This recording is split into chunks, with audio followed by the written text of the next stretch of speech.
Welcome, friends, to Breakfast in the Ruins, a Michael Moorcock-flavoured podcast.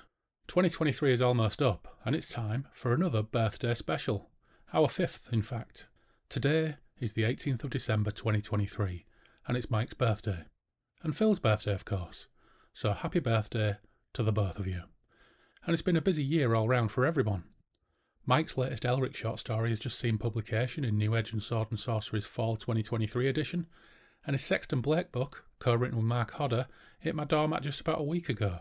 And of course, this year saw the release of The Woods of Arcady.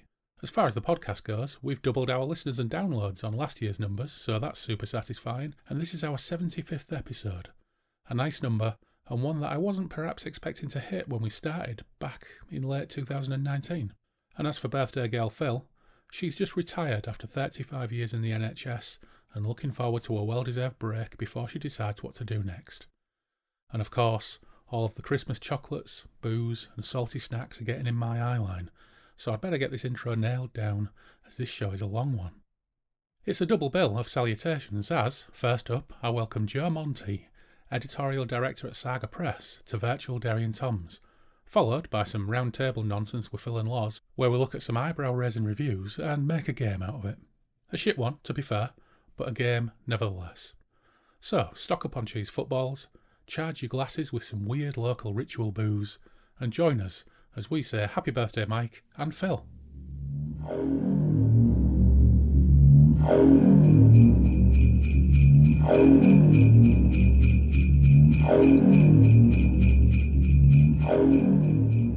Back in Derry and Tom's, it's that time of year again for our fifth birthday special. And the season is festive. I've got a guest. I can see, is that a My Neighbour Totoro Christmas jumper by any chance? It is. Oh, it is. Wonderful, wonderful. So I've got with me Joe Monti, who is the editorial director at SAGA Press. Now, anybody, of course, who's bought the recent Elric volumes will recognise SAGA Press, but also broader fantasy and sci-fi fans will know SAGA Press as well. But, Joe, welcome to the show, and thanks for coming on. Andy, I am so happy to finally be speaking with you. You know, we've talked about it a few times, and we've never actually managed to hook it up, have we? Yeah. And we had some difficulty today, too. But yeah, here we are. That just seems to be a common theme at the moment. So, you know, we'll fight on through. It's fine. Now, of course, it being the festive season as well, I feel kind of guilty in a way because you're in the office at SAGA Press and I'm in my home office and I finished work an hour and 20 minutes ago. And because of our problems, I'm already halfway down my first pint of Malibu and Coke. Well, I did a very New Yorker thing. I went to a bodega across the street, and there weren't many great choices, but I got the best choice I could find.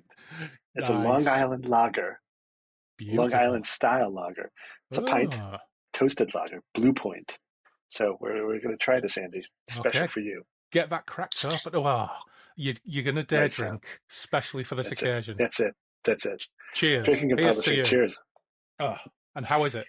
A little bitter, but good. Oh, good. Yeah, a little bitter. Yeah, I like it.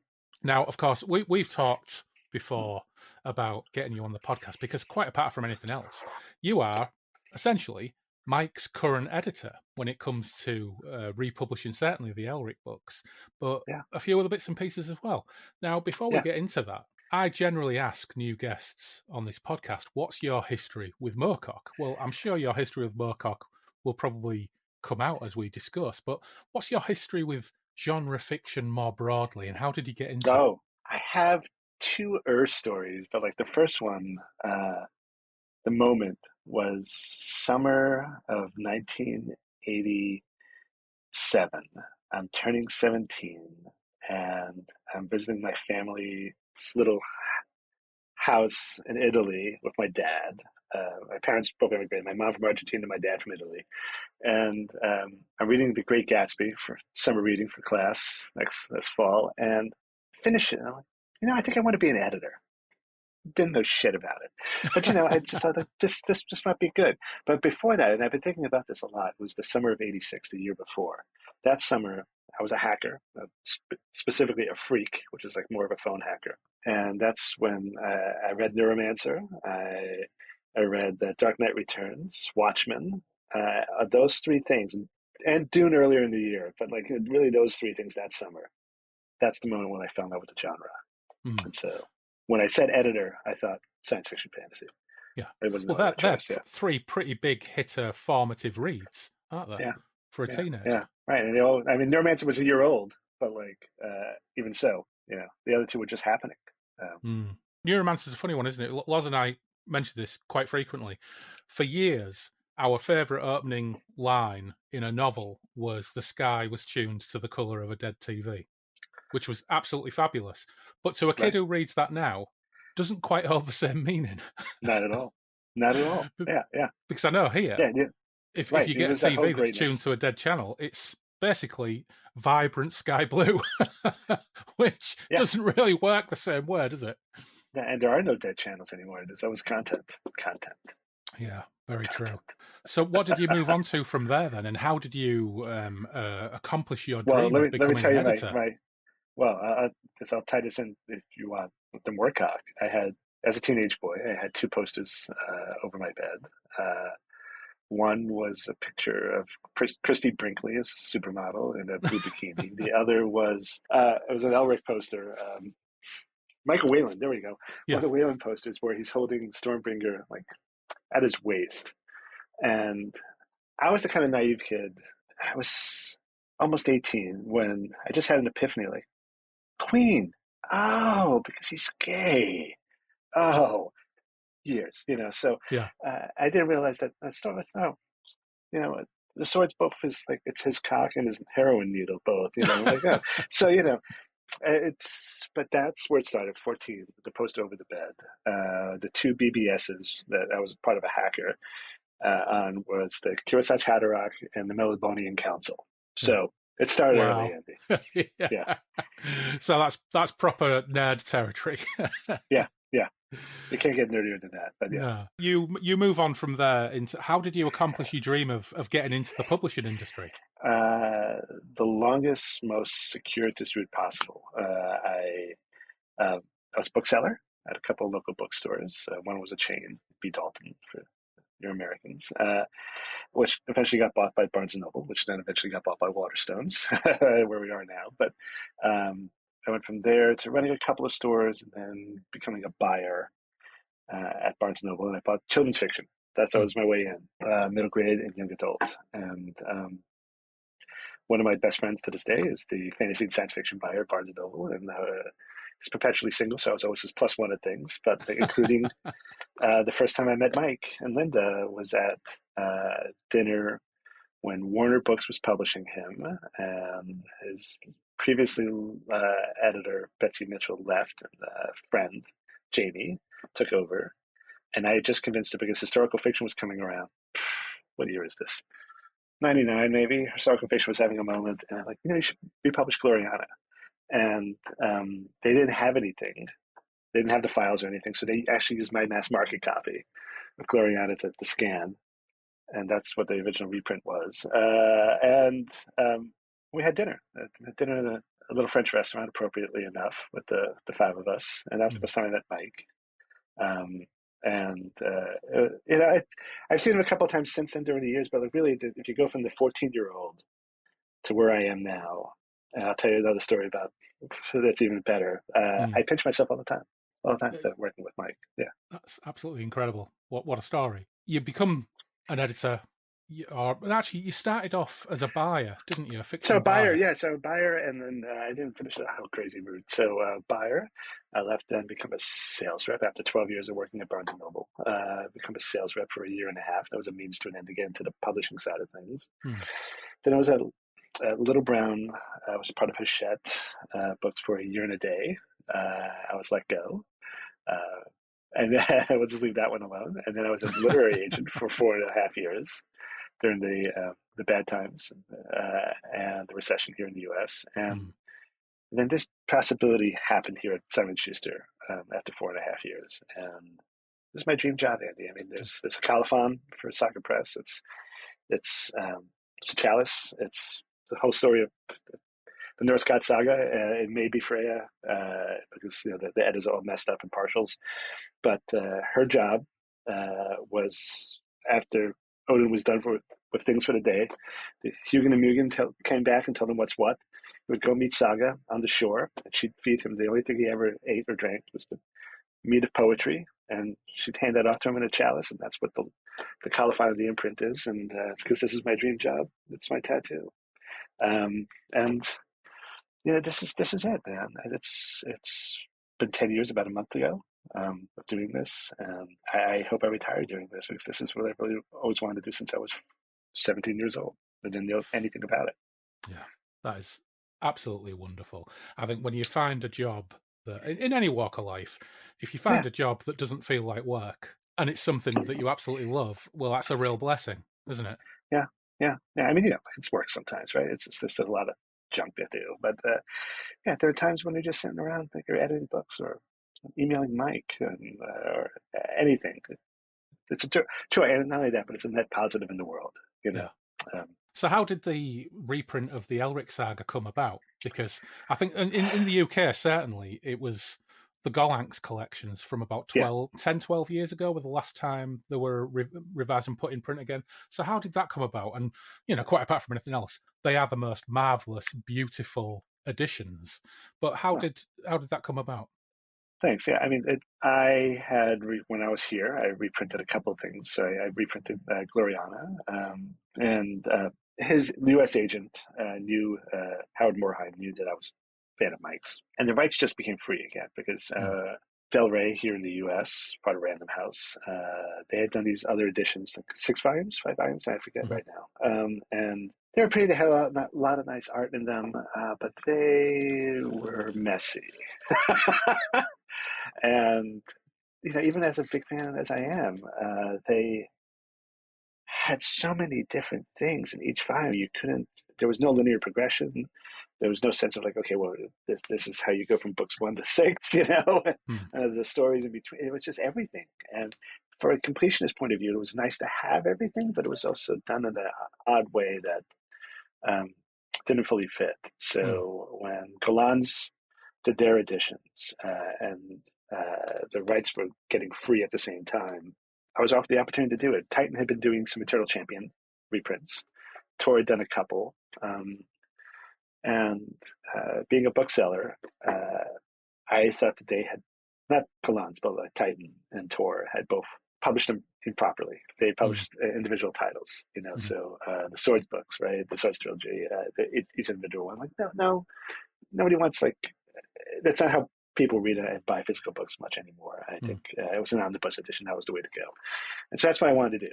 And so 3 volumes, and I wanted to cull art from the last 60 years because it was supposed to be timed for the 60th anniversary of Elric. That got all messed up. I'll tell you some of the stories of why that happened. But that was the idea. And the idea was then to have this art from the last 60 years. But part of the problem was that 60 years old. Some of these are at least 30 to 40 years old. And aside from Whalen and Michael Whalen and Brom, most other artists were either dead, their families were gone, they had no one, or they were disorganized. They're just like, I have this piece, but I don't have that piece.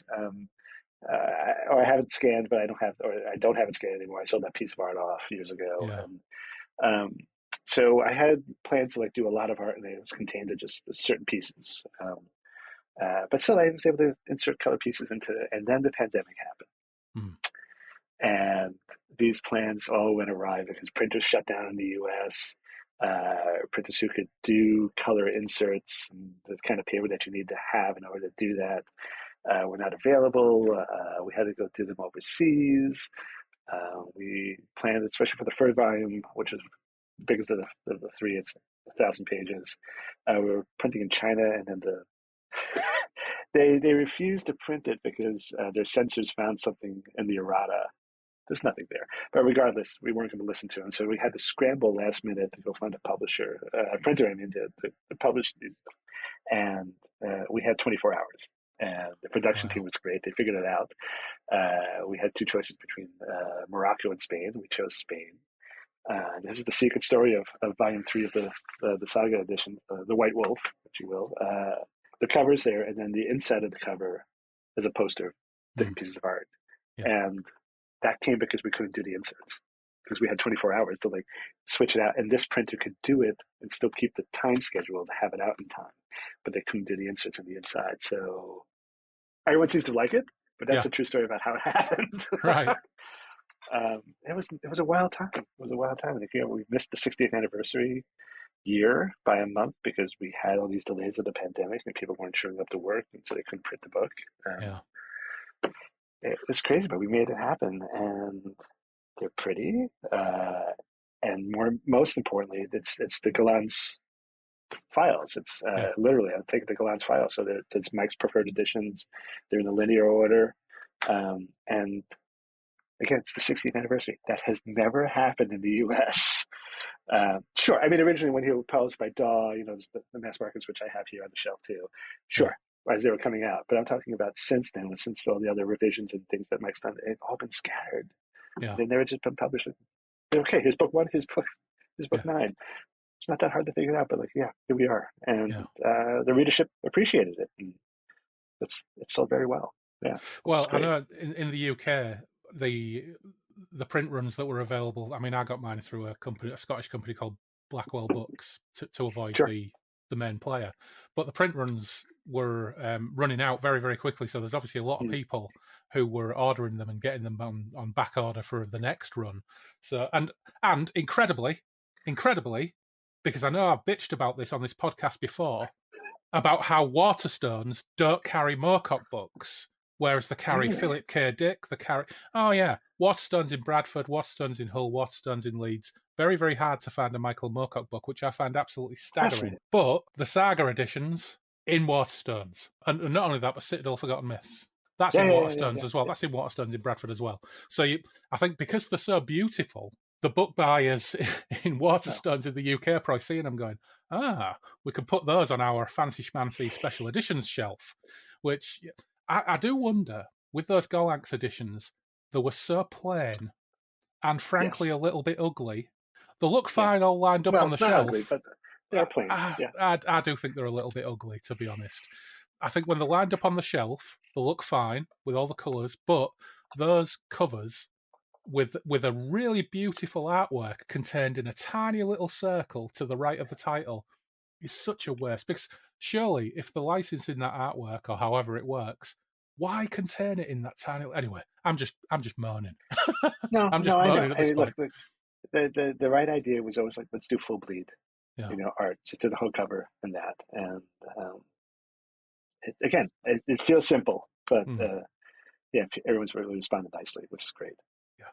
Although there was some controversy. I don't know. There's some controversy about volume 1. We love controversy. The Forward, which is really not a forward at all, by Neil Gaiman, which is his short story, and it was mangled the title, so I'm going to have to look it up. One Life Furnished in Early Moorcock. One Life Furnished in Early Moorcock. Yeah, I always mangled the title, but One Life Furnished, and that came about from a conversation I had with Neil. I asked him, hey, can I reprint the old introduction that he had written years ago? It's like, Joe, but I would really like to do the short story instead as a forward. And honestly, I had the same idea, Neil, but I didn't want to bring it up yet. And okay, let's try it. I asked Mike. Mike's like, sure. So we did that. Some people hate this. And I thought it was a bold choice just because it's autobiographical. It's not. It's fiction. It's fictional autobiography. And there's some moments in there that some people complain about. And I understand if you're reading this with a younger child, maybe someone who's under their teenage years, maybe 10, 12. Sure, it's a bit much. But I think Elric's a bit much too at that age. It's more like a 12 and up, angry, goth teen book. But so I understand some folks, and it's not a forward, but I think look, if Neil and Mike wanted to do it, who am I to say no? Well, at the end of the day, these aren't children's books. You could argue that they're young adults books because the majority of people discover them as young adults when they're, identifying with Elric or whoever. Just on a slight aside, I've got the P. Craig Russell illustrated version of One Life there, which was just behind me, so I just thought I'd grab it and show it. I have that too. Just because we read them all as teenagers doesn't mean they're children's books, and there is some spicy content in a lot of these books. So it makes perfect sense. We can't mollycoddle our readers, can we? We can't mollycoddle the great public. Although, funnily enough, And this will probably feature later in this episode because we've got a separate part of this episode, which is a really, really lazy, drunken idea that we came up with, or that I came up with and imposed on Loz and Phil. Yeah. Which was, I sought out 1-star reviews of Moorcock books. I actually stole this from a YouTube show called Mr. Sunday Movies, who occasionally does it. Found 1-star reviews and then do a quiz and get them to guess which books these 1-star reviews are from. That's great. And there's one where somebody kind of displays a little bit of outrage at the fact that there's nudity in one of the Michael Moorcock books. And it's a very strange puritanical approach to reading a fantasy book, because not only is that book in question, I mean, Loz had to point out to me where the nudity was. I couldn't remember any nudity in that book, but, maybe these things just roll off you when you read these things over the years, when you're not too bothered by them. But, it may be controversial with some, but at the end of the day, they're Elric novels, aren't they? They're meant to be the extreme in some ways, in order to highlight. You can't see the light without the shadow, and I think that's what Mike's doing. Yeah. What is it about Moorcock's writing more broadly that appealed to you so much back in the day? That Elric was weak. He had the companionship, the friendships, but also just that he was not your stereotypical hero. That I was a sickly kid. I had an open heart surgery when I was 9. And I think that sort of weakness, an adventuring character, was really appealing to me. But also, I loved his friends. Spoiler: they all had bad endings, almost all of them. But Rakir was one of my favorites. My handle as a hacker was Archer, with a dash and a greater than symbol. So and that was for Rakir. So, but that's but also just really, this is the kind of thing you don't realize when you're younger, and that I realize now. The things he was playing with, right? It's not law and chaos and the easy top view of it, but the life is full of a lot of nuances, and sometimes what you think is the right way to go is absolutely the worst way to go in life. So you have to be a little more bold, be a little more piratical. Drink breakfast wine. That's the lesson I took from Elk. I'll always be prepared to drink breakfast wine. Yeah. It's sure. Funny. Yeah, you mentioned, his companions, and they do all generally meet doom-laden ends. Yeah, but then, of course, we know that Elric does as well. When I read them as a kid, the first book that Pops gave me was the Ace Pocketbooks edition of Stormbringer. So my introduction to Elric was Stormbringer. So, his fate was spoiled for me right from the very outset. But I think that's the case for most people who discovered Moorcock in those days, because most of his oeuvre, or the tale of Elric, was written post that story being written, so right, true. I think that actually added to the appeal of it for me. It's like I know what this guy's fate is, but what kind of choices and decisions is he going to make along the way? And not only that, but what choices and decisions is Mike going to make when he's creating these new adventures for him? And you mentioned earlier on about kind of putting together this 3-volume saga. We've mentioned before on the podcast that reading them in chronological order of the character can be quite jarring, because jumping from Elric of Melniboné to the Fortress of the Pearl, that's a pretty big leap in style and content. Style, particularly, yeah. Yeah, but this is what makes it so enjoyable and exciting and interesting. And I think if you're trying to sell the Elric saga to new readers, because, of course, I think most of the people who buy those saga editions are Elric fans, Elric collectors. Many, but... Yeah, but these days, how do you make the Elric saga appeal to younger readers, people who've been exposed to all of the things that have been inspired by Moorcock, all of the things that have taken the tropes? How do you sell it? The worst way, and I've used this, but the worst way is, hey, do you like The Witcher? This is much better if they rip this off. But the other way to do it, it's just that it really, there was a great New Yorker article about, interview about Mike. They called him the anti-Tolkien. What was it? The Wizard of Pooh? And I like Tolkien, so I don't fully agree with Mike on that. But the thing is that there's a lot of appeal for this sort of story that is always occurring. And we go through waves, and we just went through a wave where this sort of fantasy was not appealing. Now it's come back.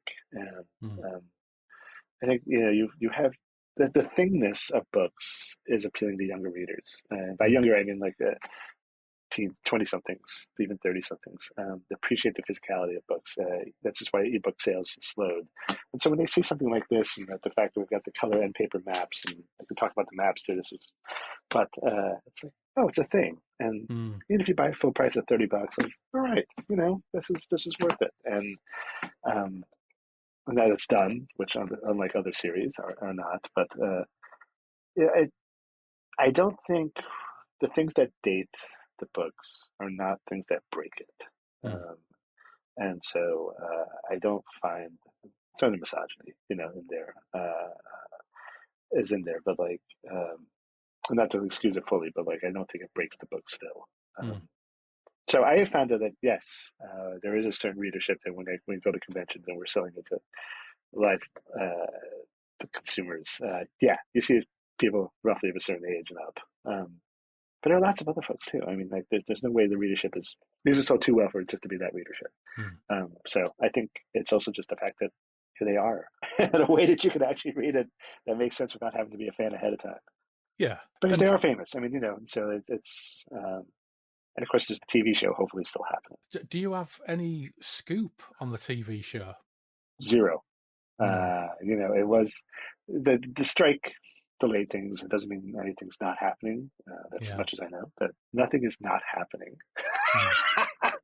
So it's the plans are still supposedly in place, and it makes sense. Look, Apple doesn't have a Game of Thrones, doesn't have a Witcher, doesn't have a fantasy series, and this would be that for them. I think is it David S. Goyer's name attached to it? It's Goyer, right? It's Goyer, which He's gives doing Foundation right now. Terrific amount of additional weight, doesn't it? These days, especially, because the success of Sandman, especially, and Foundation, they're in season 3, so so they have that relationship already. Yeah, I'm got to confess, I didn't get all the way through Foundation, and I really need to go back to it. We actually, just a slight aside, we resubscribed to Apple TV Plus a couple of weeks ago because I wanted to watch the 3rd season or 4th season of For All Mankind, which I really do like as a series. And I was also curious about the Monarch series because I'm a massive Godzilla fan, and I like my kaiju, I like my monster movies. So, I mean, for one reason or another, that's not necessarily paid off for me because I don't think it's particularly good. But one thing I have Monarch discovered is a little mixed. So far. One thing I did discover was the Slow Horses series with Fantastic, Gary Oldman, which I think is the best thing on TV at the moment. Fantastic. We binged the first 2 seasons. I absolutely loved it. And now we're back to that situation where we've got to wait for weekly episodes. And when you binge stuff on streaming, you forget what a ball ache it is watching episodic 45-minute episodes once a week. Devastated. One of my editors I work with knows Mick, and so says he's a wonderful, sweet guy. That's all I've ever heard about him too from other people. But so good that he's having these success with it. But the show's fantastic. I haven't watched season 3 at all. They've been too busy. But I think there are 6 episode seasons. We've just watched episode 4, and it's brilliant. It doesn't disappoint. But my original point was I can now get back onto Foundation because I think that's however many seasons that is. So I'm quite looking forward to getting back into that. Or 3, it's good. Like, it's very pretty. It's and I think Foundation's not an easy thing to adapt. And the idea of splitting the Emperor into 3 as a way of dealing with this patches of time and look, I mean, the Foundation itself is a fix-up novel, right, of like 5 different short stories and novellas, and the characterization's not great. And it's so it's not an easy thing to pull off. Well, so the weird thing is, I've only ever read the original Foundation trilogy because I got them in a nice, tidy little hardback book, and when the series came on, because it involves stuff like Prelude to Foundation and all the other prequels, I was confused as hell. I didn't know what the bloody hell was going on. But the reason I love the Foundation books is because it's just blokes and occasionally women in rooms talking, and all of the action happens off stage. There are references to cataclysmic, space battles and all that stuff. And I read that trilogy, that little hardback book by a lock in Scotland, hung over one day because we'd booked into a hotel, a place called Kinloch Rannoch, which is down a windy little road in the middle of nowhere on the edge of a loch. And we spent a couple of days drinking and eating and having, 3-course dinners and 3 bottles of wine and all this business. And I think on day 3 or 4, I was just so wiped out. I went and sat out front in the sunshine and read that trilogy almost cover to cover over the course of about 24 hours, sitting there recovering from a ginormous hangover and sweating the alcohol out. And I absolutely loved it. But I do appreciate that somebody coming along and doing an adaptation with it, especially for a modern audience, needs to make it a little bit more all singing, all dancing and colourful and everything else. Yeah, sure. Look, when you've seen, spoiler, but when the station collapses, it's beautiful. It's really well done. Yeah. I do dearly hope that if I'm going to say when, I'm not going to say if, I'm going to say when this Apple TV series does emerge, that it has the same injection of colour and wonder and just incredible scale that series has. And if with David S. Goyer attached, then, hopefully we'll get it. Yeah, I do know one secret aspect of it, and that I can't talk about. Sorry, but one day maybe. I know, terrible. But from what little I know, I think so. I think it's very obvious that Goyer, and he said that he's a fan, but sometimes you hear that, and at the Rings of Power showrunner said that, like, oh, we're big fans, like they did what they did, and it's a beautiful TV show. That why did you make these choices? I don't think he's going to do that. He gets Mike. He gets the Eternal Champion. So well, that's very exciting to hear. So you've done the Saga Press editions of the Elric stories. Is there anything else lined up? Well, yeah. So it's Citadel, right, which inserts its way in there. As an in-between story, which was great. And the way Mike is, he was already working on Albion, the second volume. And it's so polished that I had 2, maybe 3 editorial notes on Citadel with him. That was it. I'm spending off the copy editors who were, well, this isn't right. Like, no, that's style. It's that. Then in the future, we reissued the Von Beck books as they were out of print and not anywhere. So the 2 Von Becks, instead of the last omnibus edition that was done here, had other stuff in it. It's just going to be those Warhound and the World's Pain and oh, forgive me. Now I got to go. City in the Autumn Stars. Yes, thank you. And so those 2. That'll be December 2024. Oh, that's exciting. And I'm playing around with, I can't promise what the art's going to be, but I'm asking the right folks. And then from there, I'm reissuing Mother London here in the States. That's been out of print a long time. And that won't be in Saga, it'll be on the Simon & Schuster imprint, but it's literary fiction. But and then, I could reveal that there's a new novel that Mike has worked on with another writer, and acquired that with Galans, and it's probably in 2025. We're just having some conversations about the title, which is why I'm hemming and hawing about saying it. But it's an Eternal Champion book, so an aspect of Elric, if you will. So that sounds terrifically exciting. Eternal Champion / aspect of Elric, one of those more in line with, and it's not, but more in line with the temporal detective stuff. Yeah. Oh, fantastic. Now, you don't just work with Mike, of course.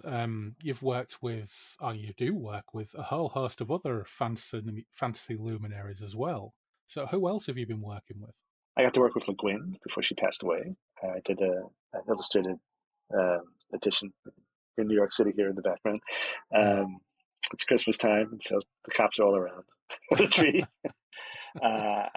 I did an illustrated edition, the Books of Earthsea, which Galans also did there, but in black and white, ours is color. And that was a 6-year project. Maybe it's going on 7. Illustrated by Charles Vess.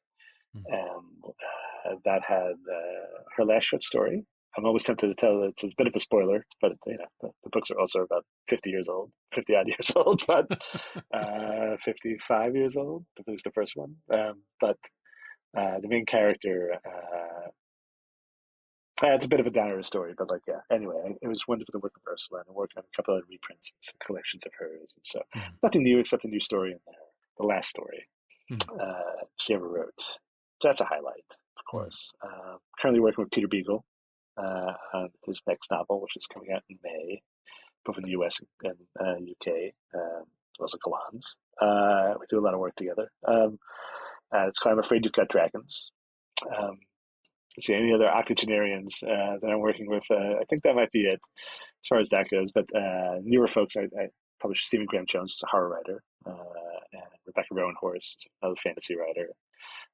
Cameron Hurley, Ken Liu, worked on Owen King's one of Stephen King's son. I mean, yeah, I can go on and on, but it's a dream job, Andy. Yeah. You know what? It sounds absolutely wonderful. And of course, we're going to have to let you go shortly because you've got to go and have a meeting with your gaffer. But before we do go, I suppose one thing I've got to do in a way is, I suppose, by way of apology, at one point you won one of our draws and I sent you a copy of Danis, The Dark Straits of Reglathium, #fucking Danis. Now, I've no idea if you ever read it, but I think by way of apology I read for sending some of you... it. I think I can't imagine what reading that as an editor must be like, because reading it as a standard reader, it was quite an eye opener. Yeah. Well, one thing I will say is, now I know you like your horror fiction, and you know we have something of a fixation with Guy and Smith. Mr. Herbert. Oh, Smith. Okay, yes. Yeah. Herbert as well, Not Herbert. Of course. Yes. Yeah, Herbert as well, of course. But we have a slight fixation with Guy and Smith, and I think it's only fair. I think it's only fair. And I must say, I'll interrupt you again. Just I'm not just tangentially on here. I've been a member, a Patreon member for years. So, listeners, pony up. If I can do it, so can you. Well, I think because you are indeed a patron, and because you've taken the time out of your busy schedule to actually come and talk to us about your work, I think it's only fair that I will put this in the post for you. You will get your very own Guy and Smith, Crabs, the Human Sacrifice, which has got possibly one of the greatest genre pulp covers of all time. You know what makes this cover, and hopefully you can post something so the listeners can see this, but it's not just whatever it's holding in its claw, the bloody claw. It's the crucifix behind it. Yeah, so if you... To describe this cover, it's an altar with brass candles, with brass candle holders and candles, with a large gold crucifix and a crab in its bloody claw holding up a sacrificial knife. Yeah, that's what it is. So now, whether the contents can possibly follow through on that image, I'm just going to have to leave you to decide. But this will be winging its way to you. Look, speaking about Love of Kaiju, that we've got Godzilla -1 to see, but even beyond and talking about Monarch.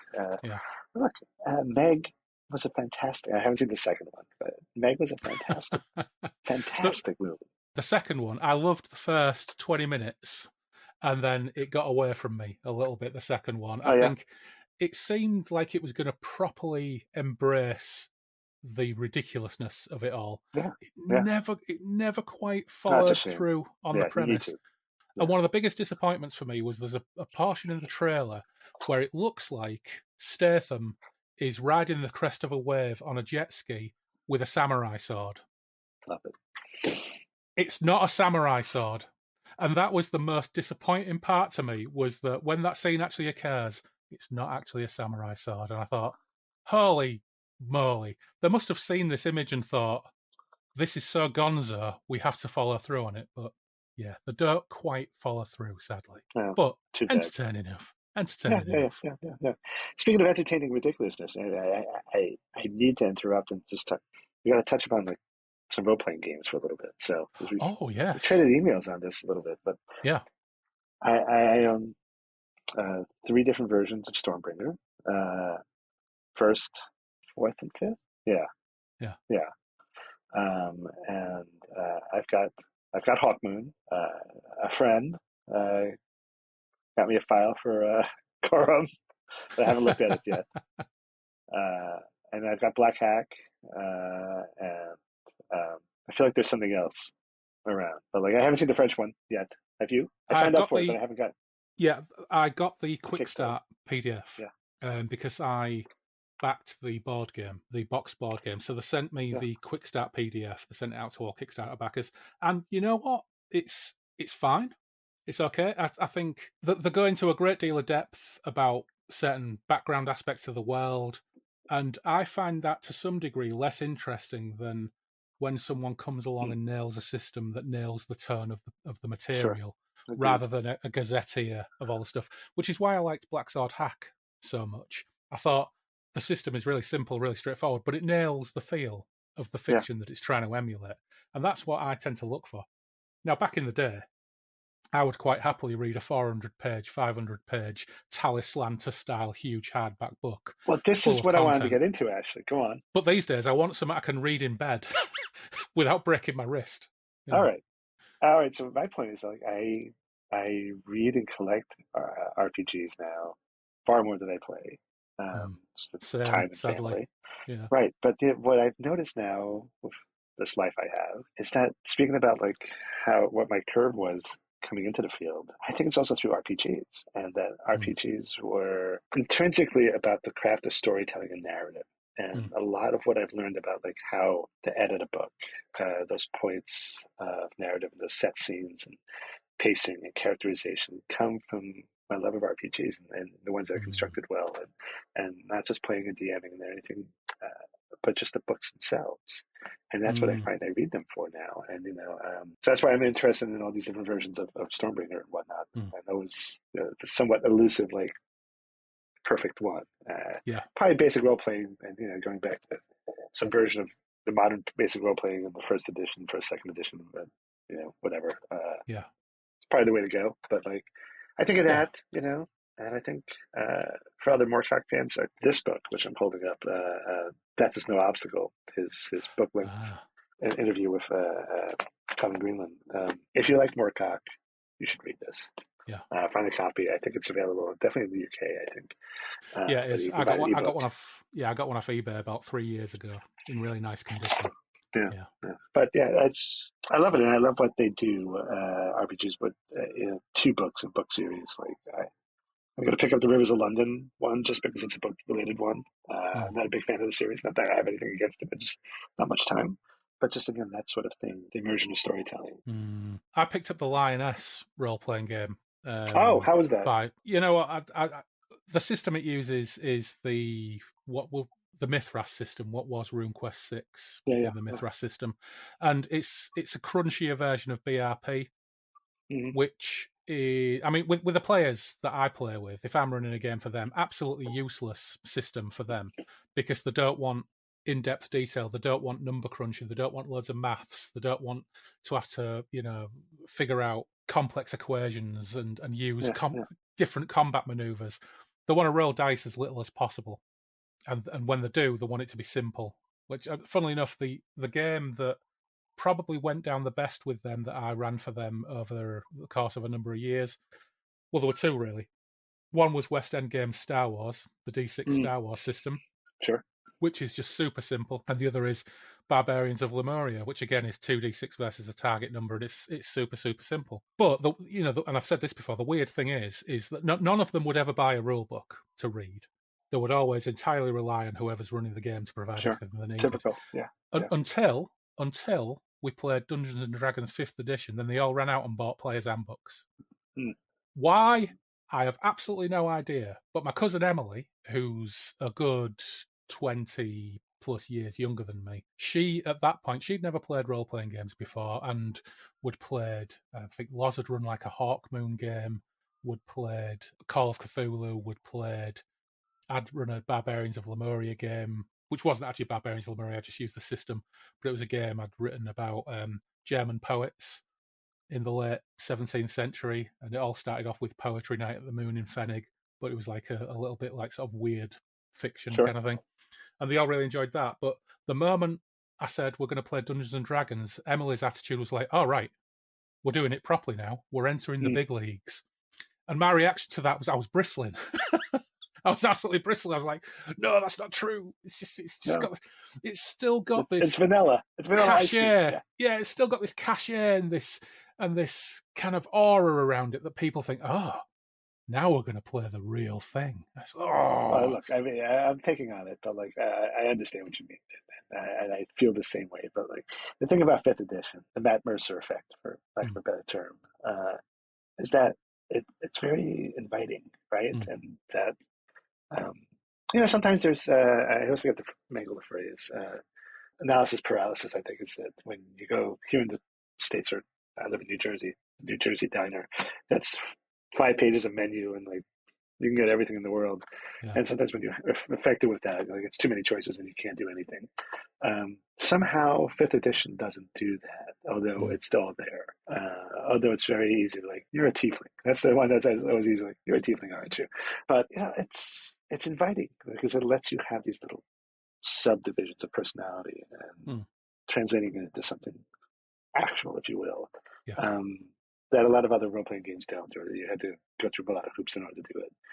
And I think that kind of storytelling and that kind of narrative producing vehicle is fantastic. And I think Matt Mercer is a big part of like why fantasies become more mainstream as well, not just Dungeons and Dragons. I give a lot of credit to 5e, a lot, for lots of different reasons. So I'm not going to knock it because, I bought the Player's Handbook and the Dungeon Master's Guide and I ran it. And for me, somebody who, I'd not played Dungeons and Dragons. I never played Basic, or BECME, or whatever the acronym was. I only ever played AD&D First Edition. That was the only D&D I'd ever played, and it was my gateway drug to role-playing games as well. So I played lots and lots of AD&D when I was a teenager, but from second edition onwards, never played any of it. And when I first read the D&D 5th edition manual, I read it, and it all made sense straight away. I thought, well, actually, I wish D&D had been like this 30 years ago. Sure. Because it actually makes sense. Okay, when you're introducing it to a new player, they will say, well, why are my statistics 3 to 18 when what really matters is +1 or -1 or +2 or -2? It seems a bit weird, but it's just always been that way. But they've managed to iron out just about everything else. The mechanics are nicely unified, and I really like the presentation of it. So we had Phil played a Dragonborn Warlock or something, and she absolutely loved her Dragonborn Warlock character. Yeah. Loved it. Loved the fact that when they came into contact with a clan of kobolds, that the kobolds all worshipped her. It was... So they made friends with the kobolds because of that. As you should. It was kobolds get a bad reputation. Yeah, it was wonderful. It was a really, really nice experience, and all of the gaming that we did around D&D 5 was great. The thing that made my shit itch was the fact that Emily said, "Oh, right, so we're doing it properly now." Sure. as if all of our homebrew stuff was third rate. Yeah, I know. But there's a lot to be said for liking what's in the mainstream too. So it's all right. It's all right. Yeah. Hey, look, I went to, I don't remember what number Gen Con it was, but it's when I was 16, and with my mom. And this is when I was still in Milwaukee, and she went on, she's not a drinker at all, but she went on brewery tours and whatnot. And while I went to the con, I met Gygax. We were in an elevator, and this is my moment. And so I just started talking to him. I came up with a whole idea about like using darts as a wizard and filling it with enough sulfur and whatnot in order to have like kind of like a gunpowder effect. And like, what kind of plus would you give to this? It's like, I give it like a D6 +1. I'm like, all right. And so I've used that my entire life. Darts. Wonderful. So it's a D4 with a D6 +1. Yeah. And I'm like, if anybody doesn't like it, I was like, yeah, Gygax said it was all right. So seal of approval. Right. Yeah. We can't go no higher. No. It's Moses and the tablets. Right. So yeah. So key question then. Key question. Okay, yes. Now we've talked gaming. If I ever actually pull my finger out and run Black Sword, I was going to ask you, but I was going to ask you offline. So yes. Right. Well, that's it. You are automatically invited if I ever pull my finger out my ass and actually do the second session, because we did the first session, and I think I really enjoyed running it. I think the players really enjoyed playing it. Anybody who's listening, if there's no actual play, but patrons can actually listen to and watch the results of that session. And yeah, we had a really good time with it. And I watched, Andy. This is how it went. Yeah, so my FOMO is that strong. Well, that's really nice. Somebody watched it. That's amazing. That's so satisfying. But the idea was that I was going to run 3, maybe 4 sessions, but then, of course, life got in the way. Things went slightly pear-shaped, and I never got round to it. But I've still got people kind of waiting if we actually get round to running a second session. So I will add your name definitely to the list. Sounds good. All right, fabulous. This is your incentive. Yeah. I think I think we should end this with a toast to Mike. Yes, I think we should. Although I will very quickly have to recharge. Nice, very nice. Moorcock and my mom are the same age. They're a week apart. My mom's birthday was the 11th. Of course it was. Mike's is the 18th. So yeah. So let me just recharge this glass. And so yes. Well, first up, I hope your mum had a wonderful birthday. So happy birthday to your mum. She did. Thank you. Happy birthday to Mike. Happy birthday, Mike. Happy birthday, of course, to Phil, who shares Mike's birthday. Oh, yeah. Well, even better. Yeah. That was one of the weirdest things, was the first time we ever did a birthday episode in 2019. It was Phil's birthday. We were going to Whitby for the weekend, and I said, we'll do a birthday episode. And then somebody pointed out that Moorcock's birthday was on the same day. So the birthday episode is Phil's birthday, Moorcock's birthday, and of course, there's a little bit of Merry Christmas involved in there as well. Well, there is. And also this year, speaking of Merry Christmas, one for Shane McGowan. Yes, indeed. And of course, we've had the NYPD boys flying up and down behind you. Oh no, it seems quite fitting. NYPD choir. There's no NYPD choir. Sorry. Under the choir of sirens. Doesn't exist. Doesn't exist. It's all right. Well, cheers, song. Joe. Thanks for dropping by. And happy birthday to all and sundry, and anybody else who shares this birthday as well. Absolutely. So, all the best. Cheers.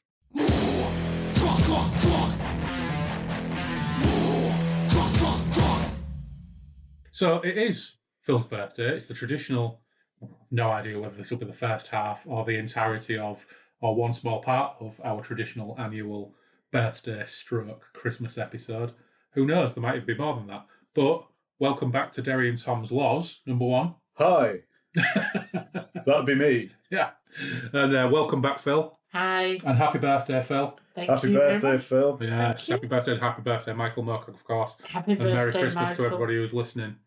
Now, we've just been out for a curry. Before I get into the ridiculously half-assed plan for this, because I think the last time we did this was a Patreon exclusive called Derry and Tom's Ladies' Night every second Thursday, where we just very tenuously did beer matching the Moorcock books. We did, yeah. It was pretty terrible. If you're a patron, you can listen to that. Everybody else, unlucky. It's so exclusive, it's locked behind a paywall. Oh, yeah. I mean, I hesitate to use the word genius. Well, tonight is just as tenuous and just as lazy, but we're doing this as part of our Christmas stroke birthday special, so it will go out anyway. But before we get to that, we've been out for a curry, and before we get onto our libations, we've already had a very nice bottle of white Rioja, or 2, with our tea. And Phil, what are you drinking right now? Well, as Loz brought it along, I have got another bottle of white Rioja. It is ladies' night, after all. That's right. Absolutely.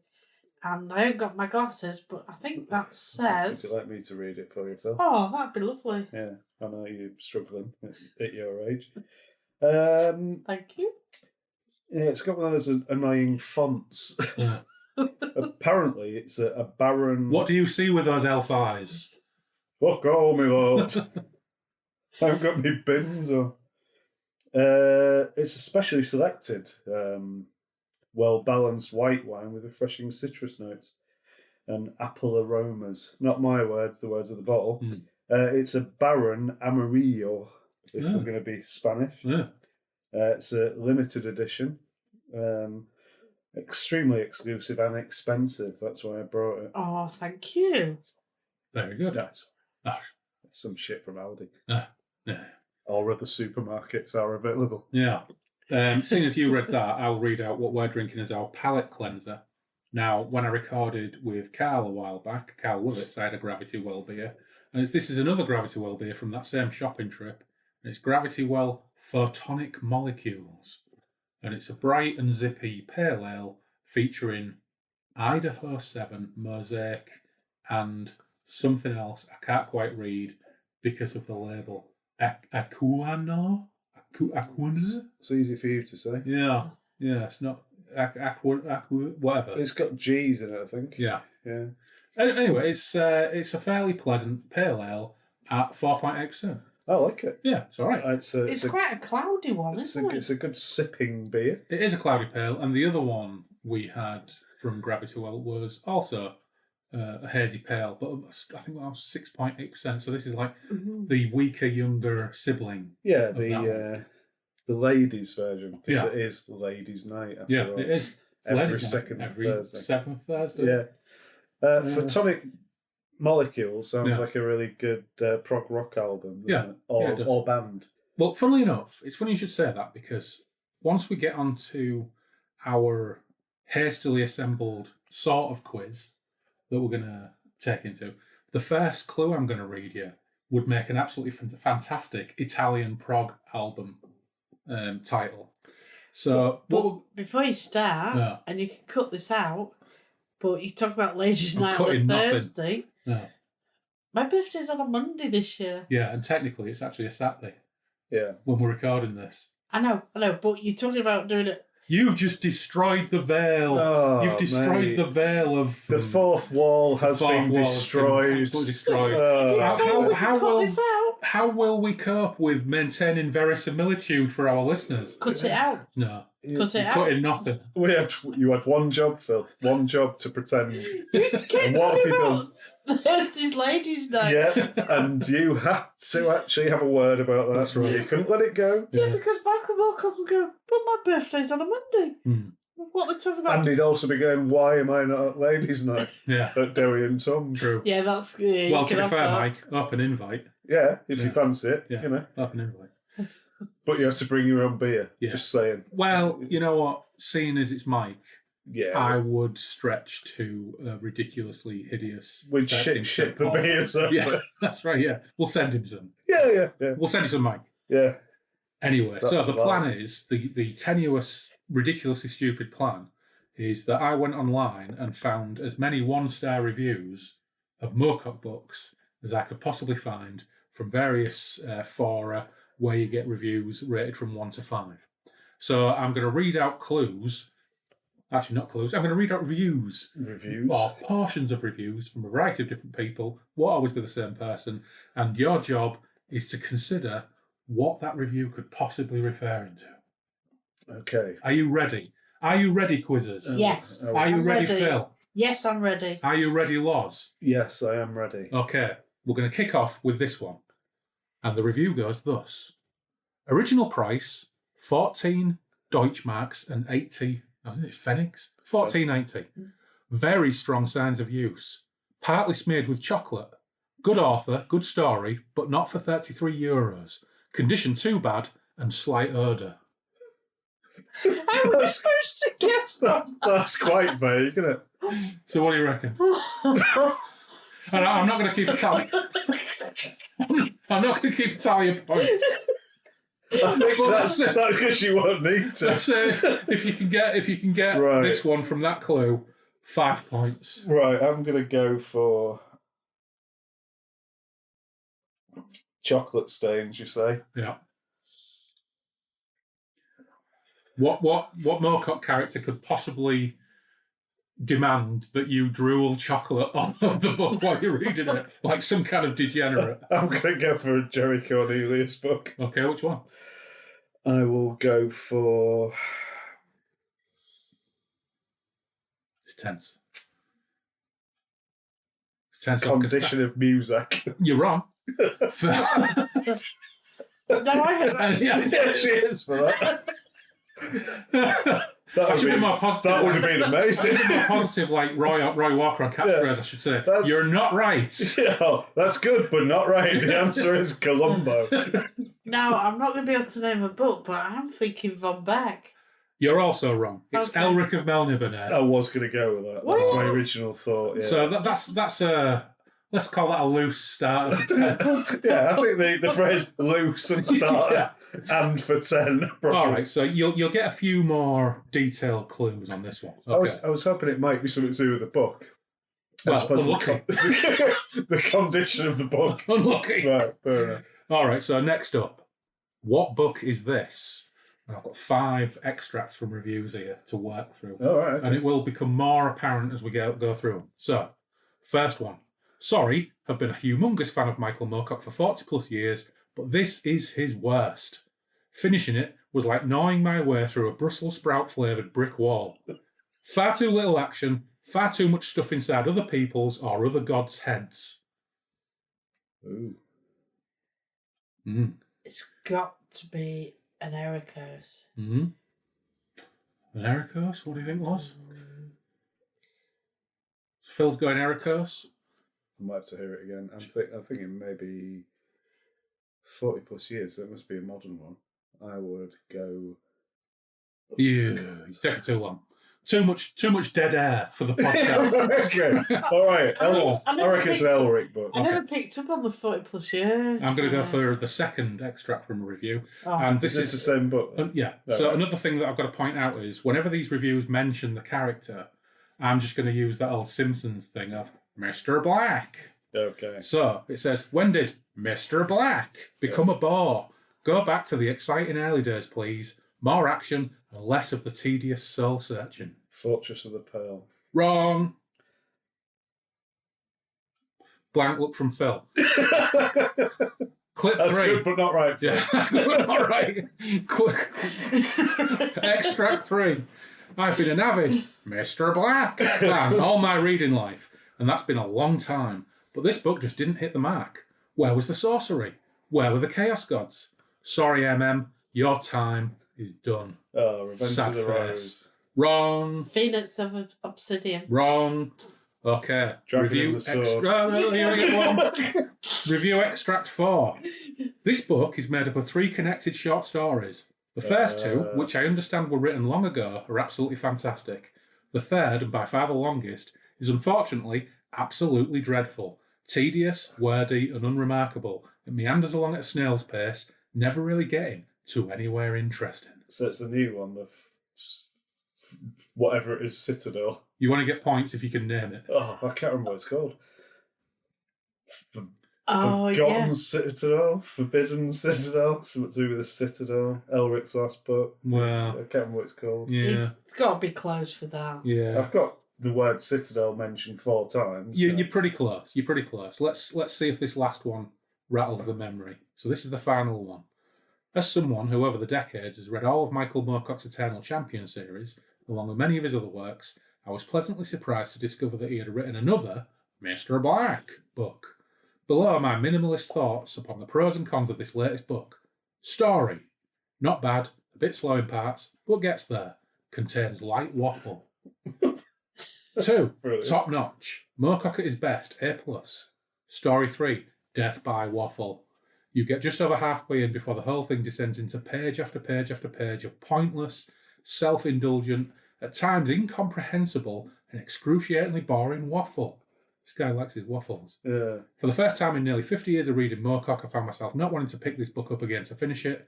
I did finish it, by the way, but it was an effort. So all in all, I think this book is a really mixed bag. Worth it for the first and second tales, but the third tale that ties them all together is painfully boring. Sorry, Michael. I'm still one of your biggest fans, but what the hell happened on that last one? It doesn't actually give you more clues of the titles. No, but- You're right, though. It's because I can't remember it. It's Citadel of Forgotten Myths. That was So half a point to go on the board of that we're not recording. Yeah. Well done. Yeah. So, mentally tally it if you want. Half, Because, whatever. It's Yeah. not that important. no, Are you ready for the next one? I can barely wait. Okay. Go for the source. Howard Conan is far superior, and he doesn't suffer indescribably all the time, like this fellow. Poor thing. Knight of the Swords. Nope. That's Sailor on the Seas of Fate. Is it? I couldn't find, that's the only 1-star review I could find of Sailor on the Seas of Fate. So occasionally there'll only be one review, because I could only find one 1-star review. Okay. Next up. Reprising old stories with old dead characters returning. A KS Deus Ex Machines. Sick. Time travel, alternate realities, no plot. Big preface showing how intellectual he's become. You've already called this one, Loz. Camp Brass. No. I've already said it. Yeah. Elric. It is Elric. Dragons. Yeah, he's not in that one. Revenge of the Rose. It is the Revenge of the Rose. A point. 1.5, Phil. Yeah. You're rubbish. Yeah. Just saying. 1.5 to 0. Oh, Whilst we're saying this, easy. let's just say how you've done Elric. I was made to never cover. done Elric. How dare you? Just saying. You're just I had to good cover friends. others. You got Elric. That's all I'm saying. Yeah, that's because I'm his favourite. Yeah. Don't I know it? Right, go. Yeah, before we get into favourites, just save my blushes. Night of the Sun. I gave that one away, didn't I? Yeah, is it Night of the Swords? Night of the Swords. No, I get that one. 2.5. Yeah. Too slow, Phil. So I'll read the clues. You can both have a point because I fucked up. What a shame! This started out so well, but it quickly turned into a mess of out of left field events and almost childlike dialogue. The story was rather boring, except when the protagonist's lust for revenge results in him sacrificing innocent lives to escape. Later, he inadvertently causes the final genocide of the last survivors of his species. That interesting dilemma then gets glossed over. Had I not fucked up and given you the answer, you might have thought the Eternal Champion for that one. Then there's Moorcock has harshly criticised Tolkien, and once reading this book, one is surprised by the malice and envy that his criticisms exude. It's like comparing Salieri to Mozart. Tolkien is a genius like Mozart, and Michael Moorcock is a poor, envious person who conveys everything except kindness, beauty, and good. Yeah, not bad. Yeah. So yes, sorry, reviewer, you're a bit of a dick. Yeah, that's a thumbs down for me. You don't know what you're talking about. Yeah, we're not having that, are we? No. That's a no from me. Yeah, that's a no. Okay, next up, clue 1. Not my thing. Just people droning on about other people they know. Something about a quest. Didn't finish. Quest. Quest mode could cover any whole number of. I would go for the Eternal Champion. Incorrect. I'll give you a little clue. What are the most egregious examples of Moorcock slipping into quest mode to fill up 130 pages? But that's a clue. You don't have to answer now. I'm going to read out the second little bit. I keep reading the Mr. Black books because they're there, but they're not very good. The big plot twists are ridiculous. At one point, Mr. Black has to trade a spear which will kill a god for a horn that's not his. And then, in order to make up to this evil wizard, he has to trade this horn for his cloak. So he gets cold later, and that's a big deal. The pacing is awful. The author advances the plot decades at will, while then going into long, winding speeches about fate that no one's ever given before. It was cool to see Gain of the Damned again, though. Yeah, so it could be any of the three, though, couldn't it? So Bull and the Spear. Bull and the Spear. It's the Bull and the Spear. A point.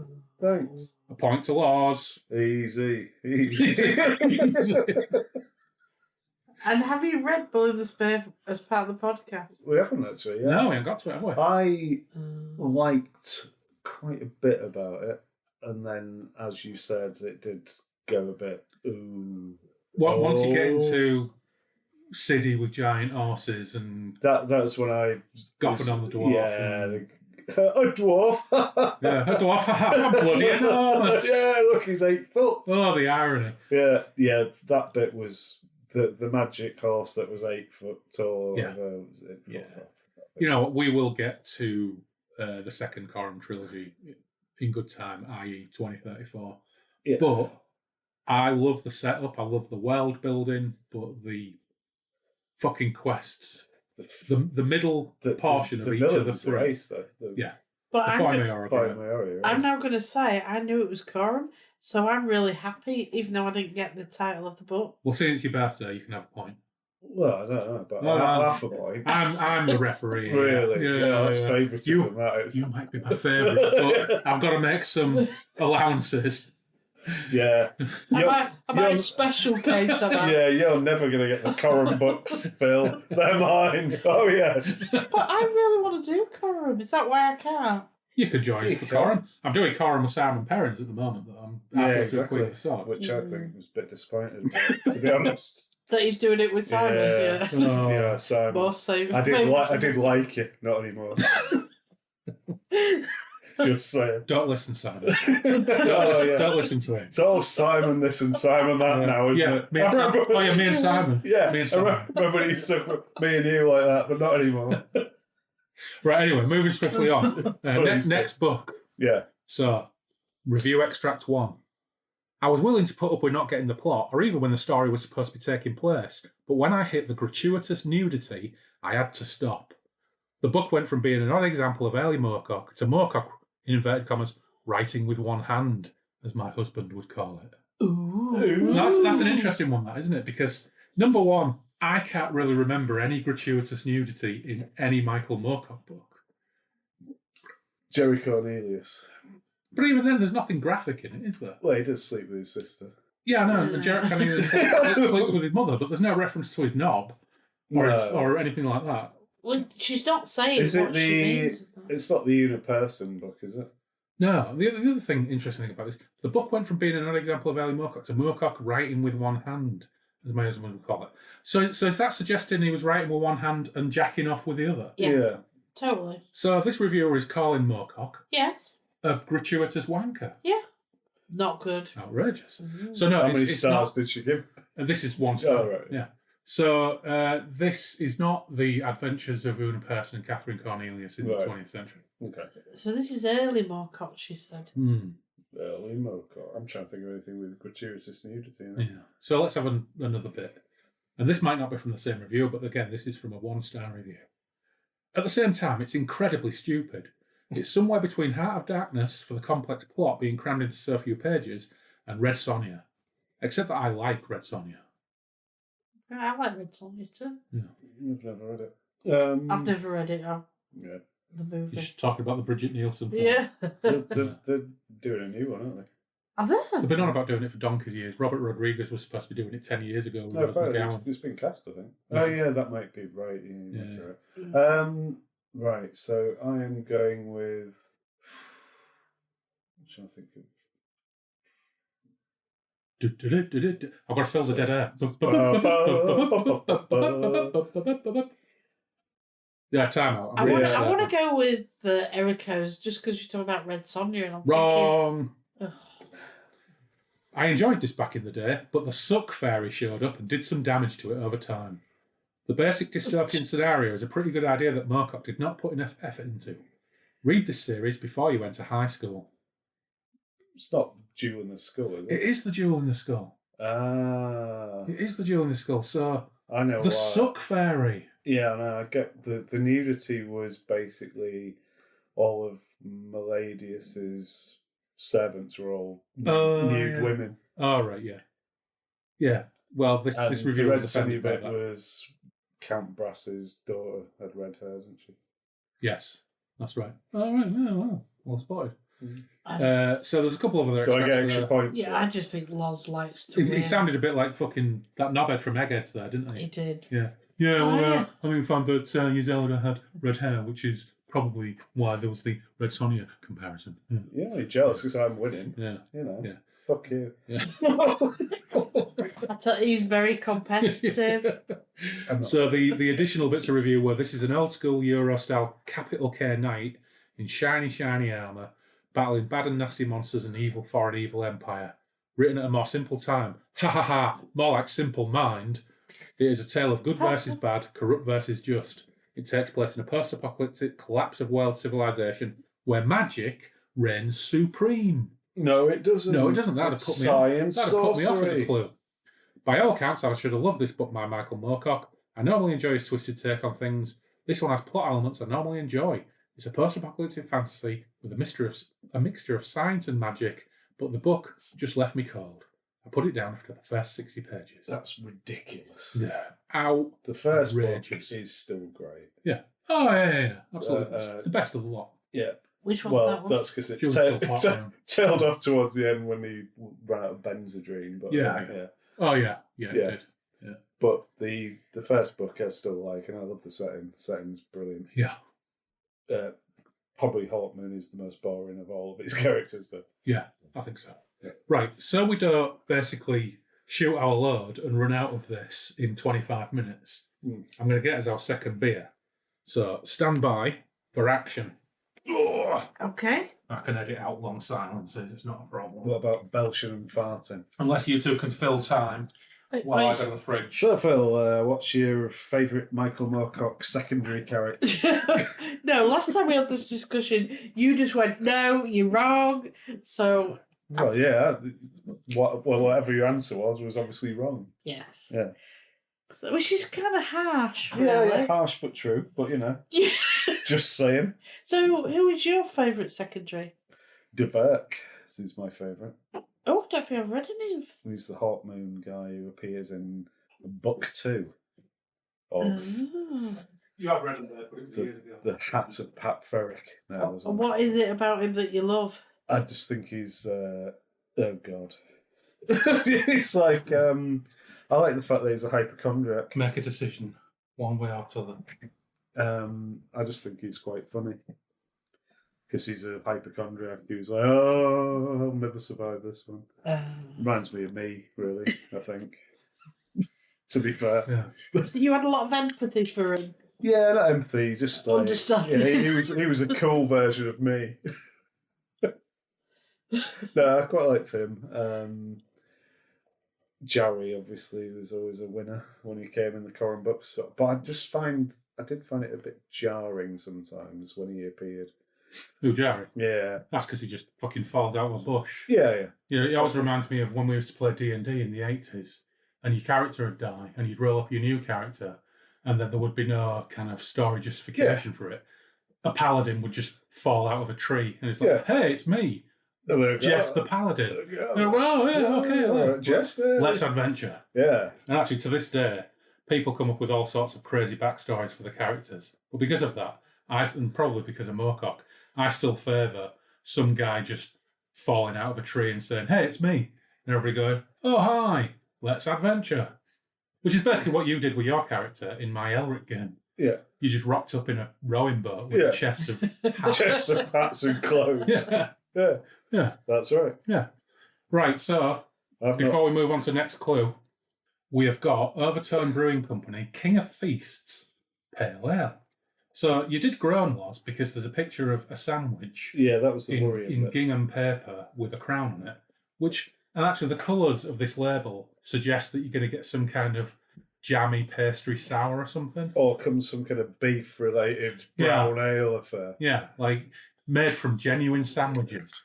Yeah, exactly. Like it's a royal sandwich. Yeah. Yeah, it'd be like kind of a Subway kind of crossover beer. Yeah. Whereas this is just a straightforward 4% pale ale. Yeah, God bless it. So, okay. So one could argue that the logo's dog shit, right? Yeah. It's not really representative, I don't think.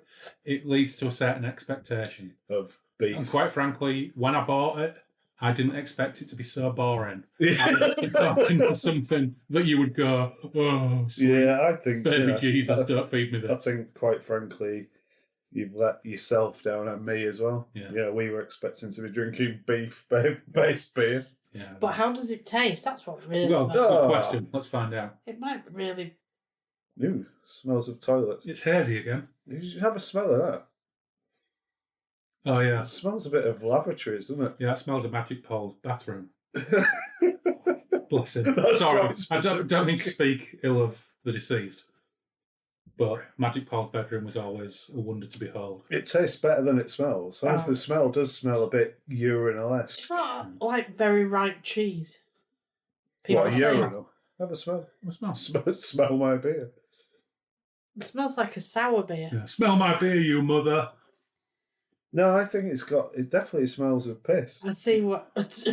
Oh no, I wouldn't have said piss. It doesn't smell good, does it? No, it smells of like piss if you've drank loads of beer, I think. Yeah. Which, Well, you know what? Unlucky. it tastes nice. That's our second beer. Yeah, I think it tastes nice. The taste of it's fine. I think it just keep your nose away. Yeah. Okay, shall we move on? Yeah. Are we ready? Yeah. Okay, next book. For defeat. Extract struck clue number 1. I deeply regret completing this. I only wish I had known the ending so I could have tossed it away unread. The style, the characters, the plot, meh. Oh, I hate when people do that. This guy mares quite a lot. This will I hate reoccur. meh. Right, okay, so it's quite random. It is very random. What's the ending? I would go with Stormbringer, Incorrect. obviously, because it's two. Go on, Phil. Pluck it out of nowhere. You currently keep saying Ericozy. I should say Is it Ericos? So you're bound to get it at some point. Yeah, This is just it. keep I'll going. get there. I'll Have get you there. only read one book, Phil? I'm just going to ask you that now. Recently. Okay, let's go for Right. number 2. The book starts out so description-led and it's hard to stay awake. On several occasions, that description slides into list-making, and the lists are long enough that it feels like that scene in Holy Grail when we're learning about what people ate when the Lord bestowed the holy hand grenade of Antioch on his followers. Except no one is available to say, skip a bit, brother. Doesn't really help. Does it? No, I would go... I'm trying to think who did lists. Such a deep sigh. I could tell this is going down well. No, it's fine. I'll go Von Beck. No, No. it's Elric again, isn't it? When we I finally was do thinking get Elric. when we finally do get to the point where there are characters, we skip from character to character without warning or apparent reason, and the chapter breaks seem completely arbitrary. That arbitrariness doesn't change a whole lot. Yeah, I'll continue.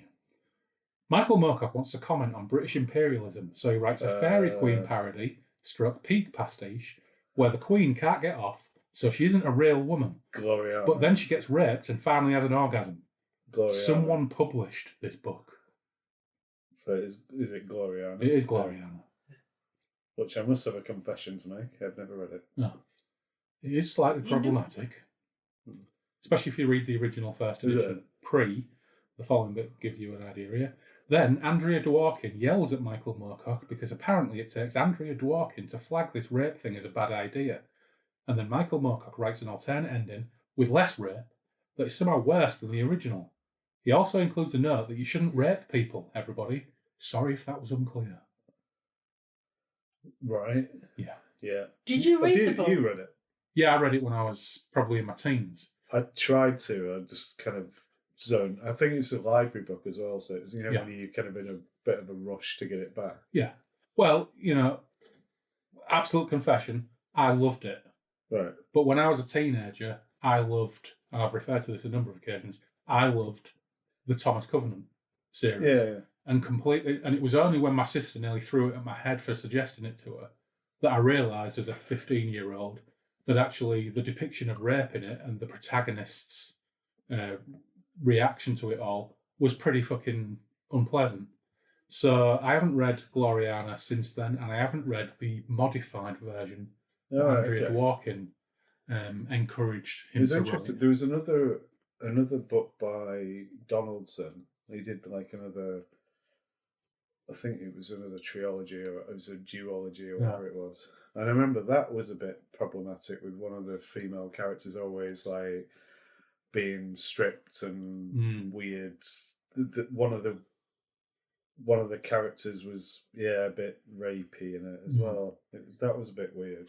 Yeah, and now as I say, I haven't reread it since then, so I'm not going to pass any judgment on it because some reviewers would read the first 3 pages of An Alien Heat, for example, and say this is filth and put it down. Yeah, and never read it, and they might do the same with Jerry Cornelius.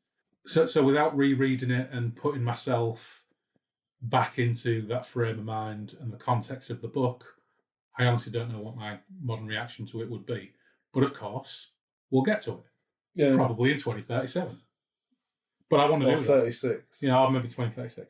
But when I do that, I want to do that with one of our lady co-hosts. Yeah, definitely. Yeah. I've just read a book that had a rape and film directors, and I got to the point, didn't I, where I was like, I don't think I can finish this. But when I did carry on, and it became supernatural, and it moved away from, and then they explained the rapes, but it sat really badly. I wouldn't recommend it to anyone. It just seems to be a bit of a lazy trope for kind of, and it's generally male authors, isn't it? I think if it's, female author is going to be slightly a different approach to it, but I think It Game was of a male Thrones author. stuff is Yeah. like, there's stuff in there, and I get these things happen. Yeah. Obviously. But it is kind of lame, isn't it? When George R.R. Martin gets criticised and says, "Well, these things happened in medieval times." Yeah. It's not the point, so what do you is it? expect? But no, that's not the point. But It's it's like, storytelling, isn't it? Yeah. What's the plot point? Why do you need that in there? Yeah. And I think that's why it was so disappointing when the Game of Thrones makers actually doubled down on a lot of that stuff. Yeah. That was in some ways questionable enough in the novels. They seem to get a real fucking hard on for making it even worse. Yeah, definitely. Well, we'll get to Gloriana at some point. But I'd like, I will always give Mike the benefit of the doubt, because I remember reading, I don't know if it was in the introduction to it, but I remember when he wrote The Adventures of Una Person and Catherine Cornelius in the 20th century, he said he wanted to write, I'm thinking back a long time now and I may have got this wrong, but I seem to recall reading an interview where he said he wanted to write a feminist science fiction novel, but even then he acknowledged that he'd not got it right. Yeah. So when Andrea Dworkin called him out on the conclusion to the first edition of Gloriana, he could have been a real prick about it. Yeah. But he didn't. No. He took the feedback on board, acknowledged it, and did something about it. So you can't knock that. Can you? Right, too, right, yeah. I mean, that's changing your whole work. Absolutely. Because I suppose if you're in that situation where you're writing your book, you're closed off, and it's like, right, this is, you don't see it from a reader's point of view, do you? No, you don't. Okay, next book. I struggled through this bit by bit over several days. I'm not really sure why I stuck with it. Perhaps it was once a groundbreaking, fascinating novel, but to me it was very dated, simplistic, crass, and deeply unfunny. The kind of funny where all the jokes are highlighted and very apparent, but not in the slightest bit amusing. Like Jimmy Carr. Very disappointed, having really enjoyed the Elric stories. Quite like that one. A 1-star review of a Moorcock book saying this is like Jimmy Carr. That's a pretty obscure clue. Is that a Jerry Cornelius story? No. Coram? No. It'll be. Or Eric. It's not Erica's either. I haven't said it every single time. Is it? Next one, you only get one guess per clue. Yeah, all right. Okay, next clue. Awful. Is it a thing at the end of time? Can't remember what the title is. Well, unlucky, so you don't get a point if you can't remember the title. Oh, that's outrageous. I found this book really strange, and even though I got to the end, I didn't really like it. No. They don't give you a lot of detail about what was read. That's my fault for picking these. It is the thing at the end of time, isn't it? It is, yeah. Yeah, but I can't remember what the title is. Shockingly bad. I continued reading to the end only because of a morbid curiosity and fascination that an author, whose other works I've enjoyed so much, could write something as awful as this. It does get somewhat more interesting as it goes along, and I can appreciate decent absurdist writing, but no. Just no. Jarrett Carnelian. It is Jarrett Carnelian, but no point unless you can remember the title. Right. The story is confused, but somewhat confusing, at least at the beginning. While there are a few clever turns of phrase and droll ironies of clashing culture, some of the historical inaccuracies believed by the characters reminds me of Poe's Melonta Tauta. Ooh. There is little to motivate the reader to discover what happens to the characters in the story. In fact, had it not been so short of a book, that's the name of 3 books. Oh. Just shy of 150 pages. I likely wouldn't have bothered to finish it. I don't expect to read any of the sequels. So you get half a point. What was the title? Half a point. An Alien Heat. Alien Heat. All right. I didn't like them either. Did you not? No, I didn't. I couldn't get on with them at all. Yeah. I tried and went, no, I don't get it. I enjoyed them at the time, but I haven't read them since the 80s.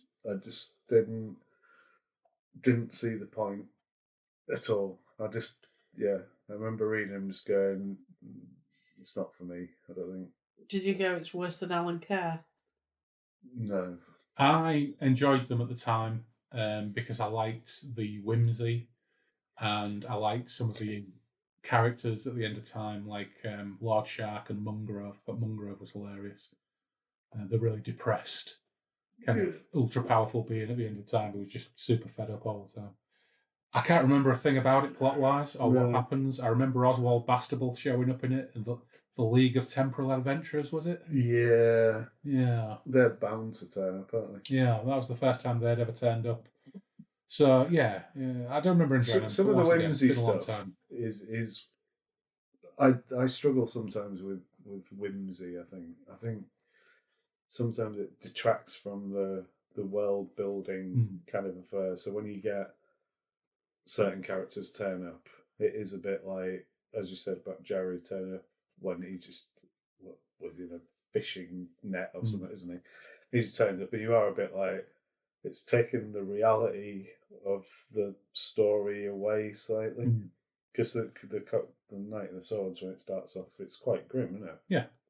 And then he gets his eye put out and his hand cut off. And it's really hideous, and it's got a really hideous feeling.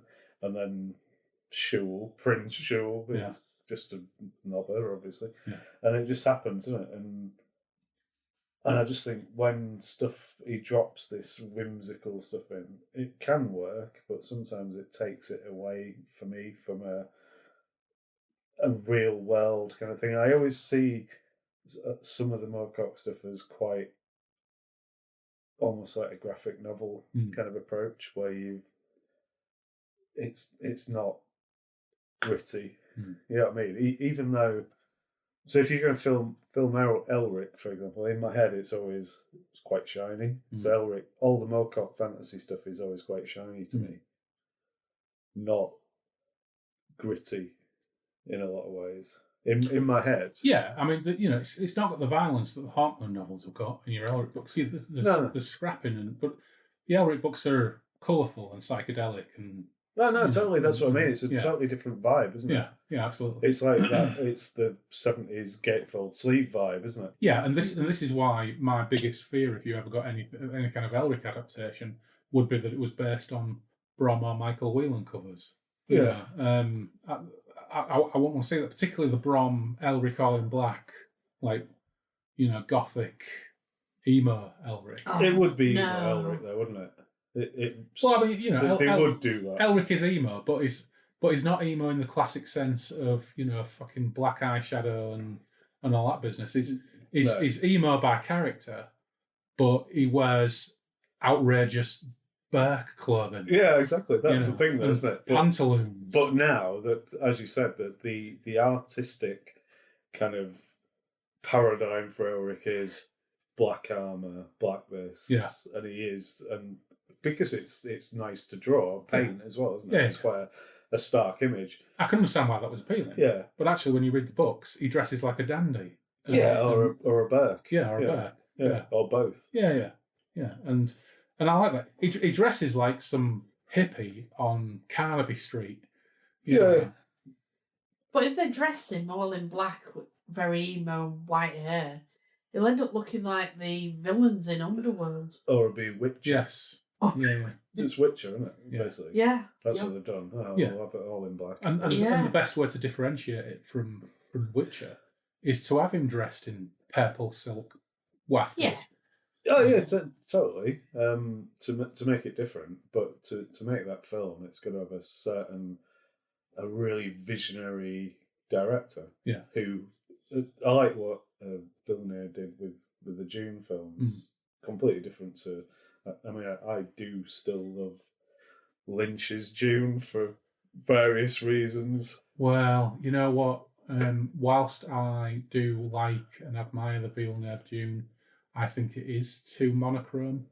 Yeah. And I think it is too colour graded. It is colour graded, yeah. Not only colour graded in inverted commas, I suppose, but not only do I love the visual design of the original David Lynch film, the uniforms and everything, I actually really like the visual design and the costumes in the Sci-Fi Channel TV series, which are sort of outrageous in a way. The Sardaukar have all got like weird, massive, sloppy Napoleonic purple berets on.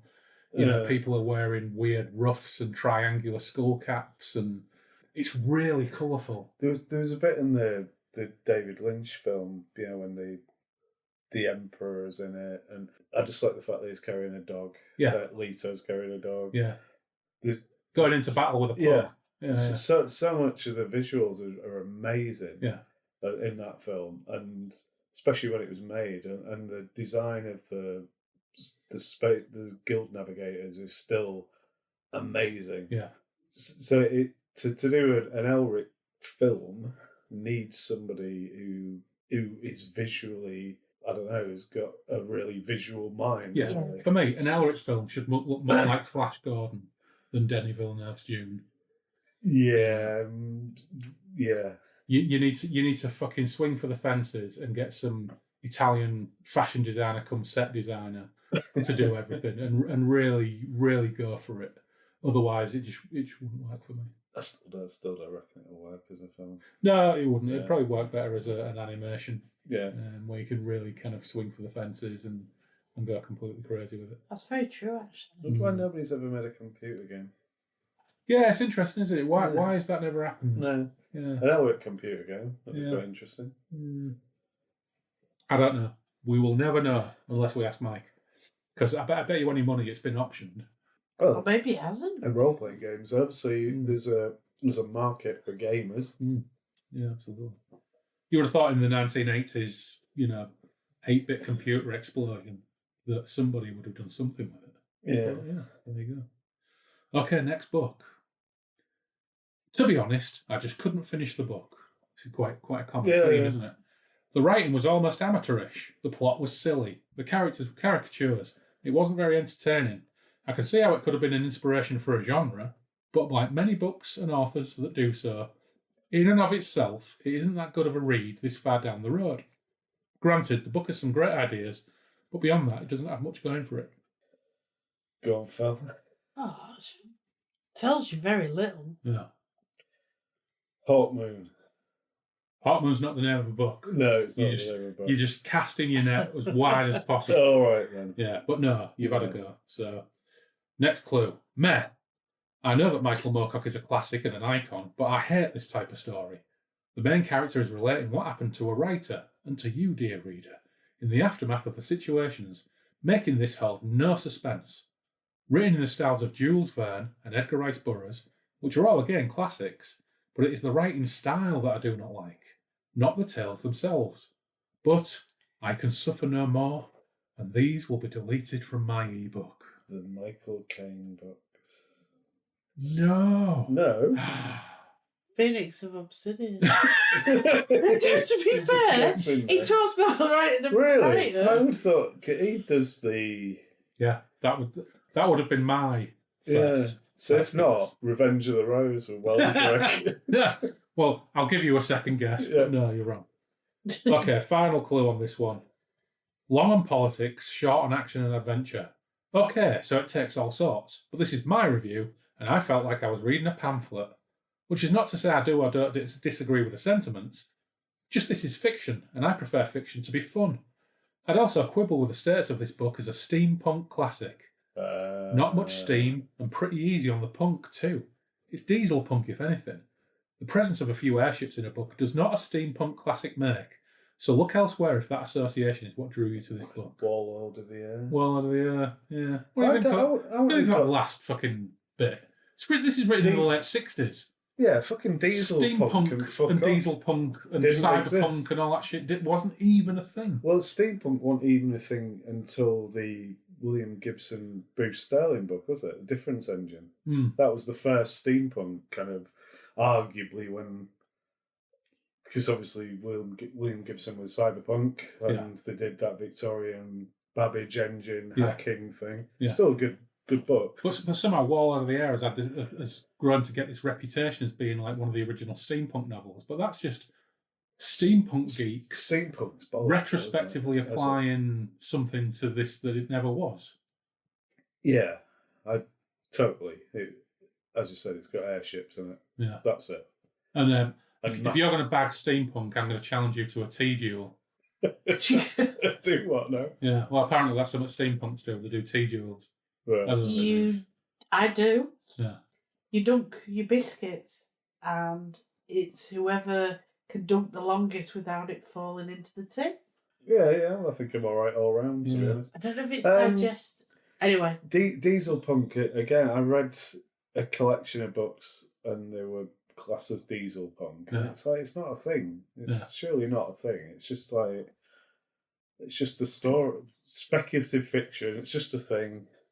Like the steampunk genre, there's a lot of dog shit, isn't there, around it? Well, I think, other than the difference engine, I think if you get steampunk fiction, it's people deliberately setting out to write steampunk fiction. Yeah.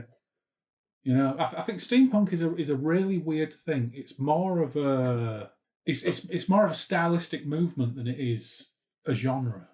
Yeah, I think I got a steampunk anthology years ago, and it was so varied, and there was some that it was just mashed together under that banner, and some of the stories were ace, but they were all completely different. Yeah, and it was just that, and they weren't even most of them not set in Victorian London or whatever. Yeah. It was just.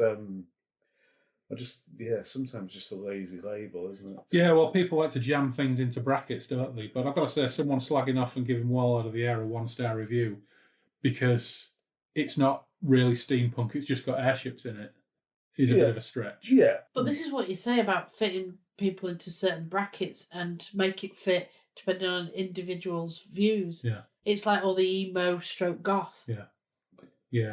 And I know steampunks, there's loads of different types within steampunk. Yeah.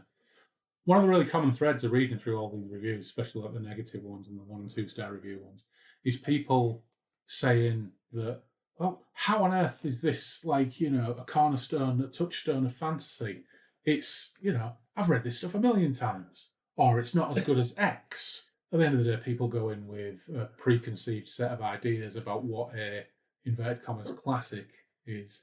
But the other side of it is like, I've read loads of stuff like this, because this was written in the 60s. Yeah. It's like this it's like the Conan books, that they all were miles ahead of the time compared, and a lot of it was reaction against like epic fantasy like Tolkien as well, or a different way of doing it. Yeah.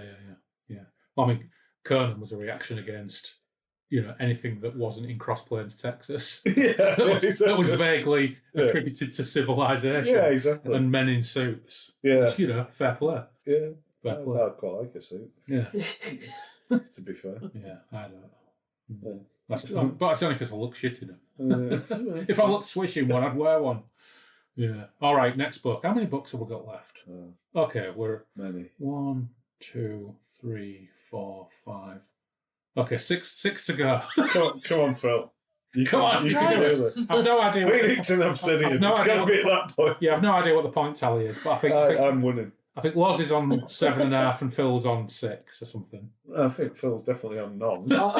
Just I think saying. I got half I do remember giving her half a point. I got half a and I think point. she did get a point for something else. Yeah, because it was your birthday. Yeah, you got a point for it being your birthday. Favouritism, I call it, Phil. Yeah. Okay. It's not deserved. All right. He's so harsh.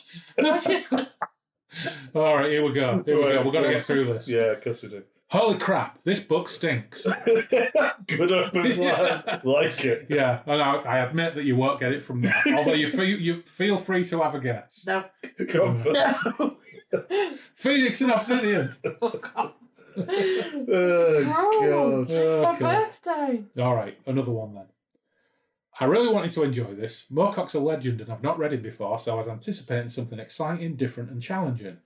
Instead, I'm sorry to say, I found it a boring chore. Sub-Woodhouse shenanigans about a stolen hat consume almost the entire first third of the book. By the time the hat was found, I'd lost the will to keep reading and abandoned the book, something I very rarely do.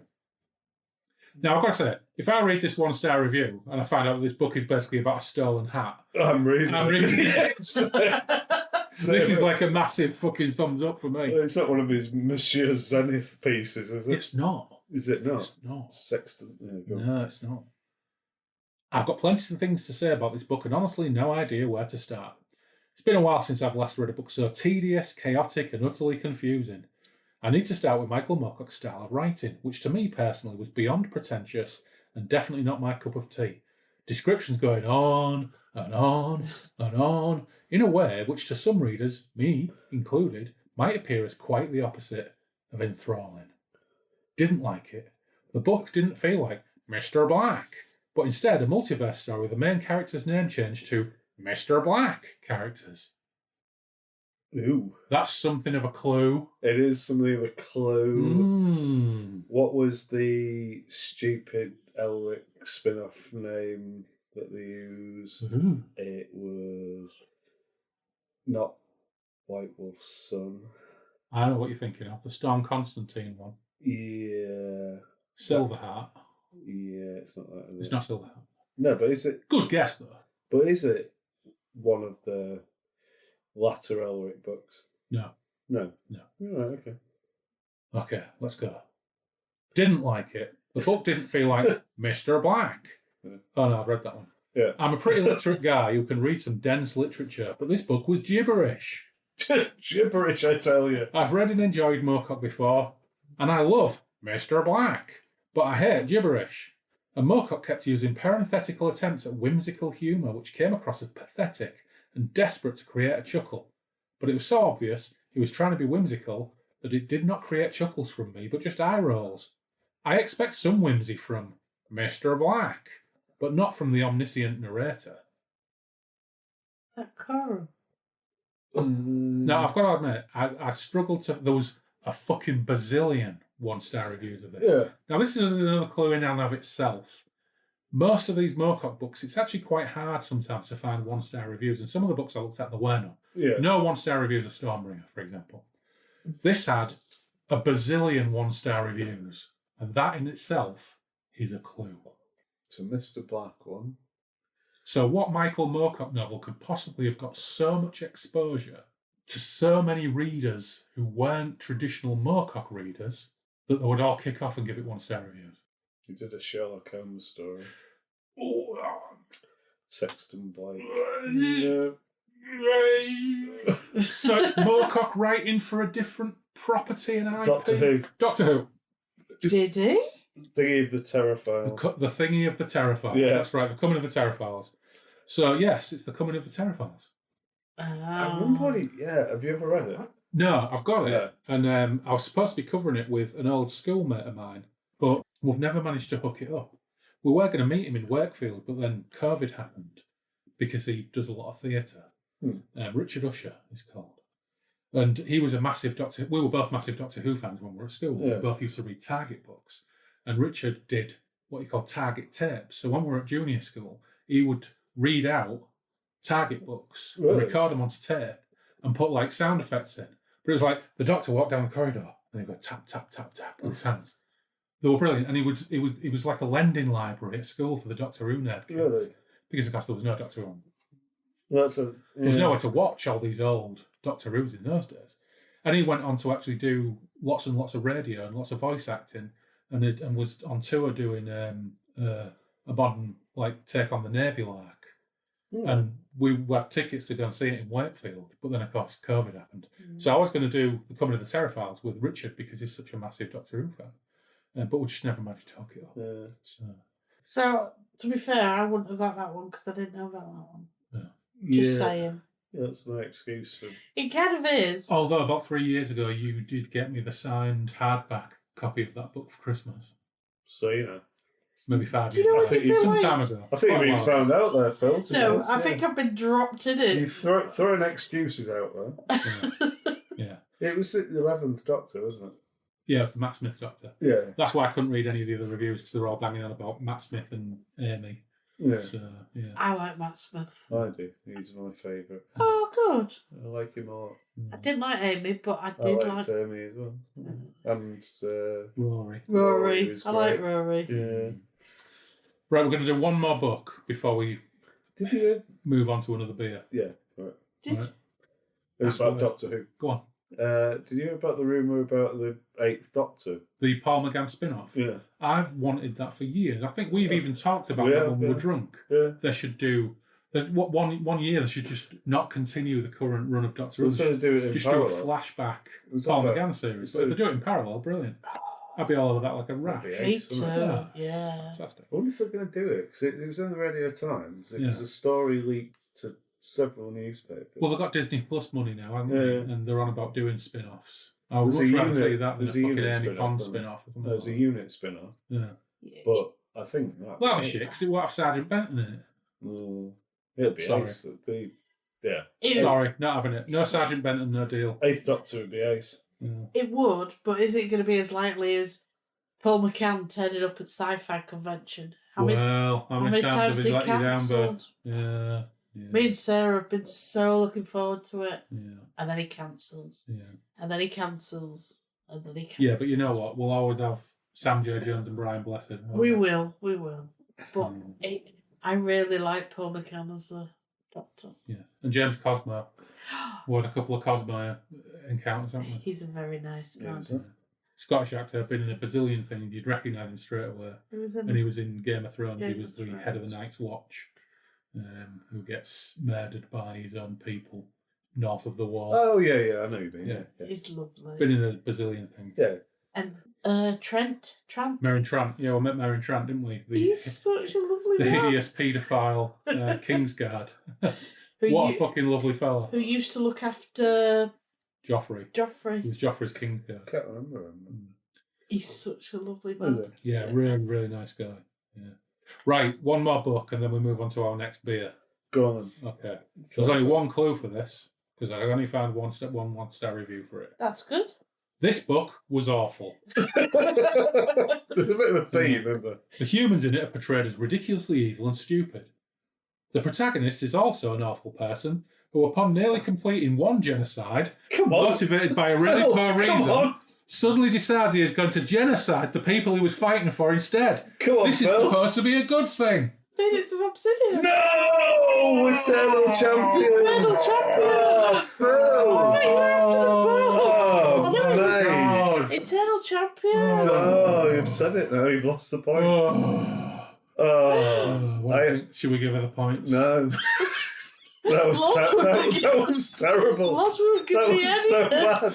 We were both willing you on, going, come on, Phil, you've got this. And then no, at the last minute, Phoenix and Obsidian, no. It's because you were laughing at me for saying it. Close, but no cigar. It's not even close cigar, is it? You've got Alex Scarso. He's a different bloke. He's not Eric Ose, is he? Yeah. Whilst I get over my bitter disappointment. Oh, God. Some people have been divorced for more or less. Can't believe you laughed at me. You know what? No. The Eternal Champion saved us from COVID over the course of that summer, where we didn't do a podcast for something like 4 months because the world had turned upside down and everything was fucking crazy. And doing the Eternal Champion over those 3 episodes saved our summer.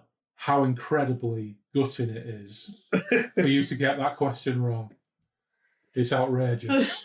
The outrageous arrows and slings of fortune. Oh, go get yourself a beer. I don't even know if that's a thing. I can imagine it's like a dagger through your heart, mate, to be fair. You know, Phil, you've not let yourself down. Right. You two talk among yourselves. Well, I don't know, I'm running out. Well, I gotta get more beer. I'm running out of things to say to Loz. You know, I'm only joking. I know. Oh, Kind of. No, I am. I think it's we've gone easy so far. I So, think it's time to up the game. the 60th anniversary Doctor Who's, looking forward to those. With Tennant. You're not? I am.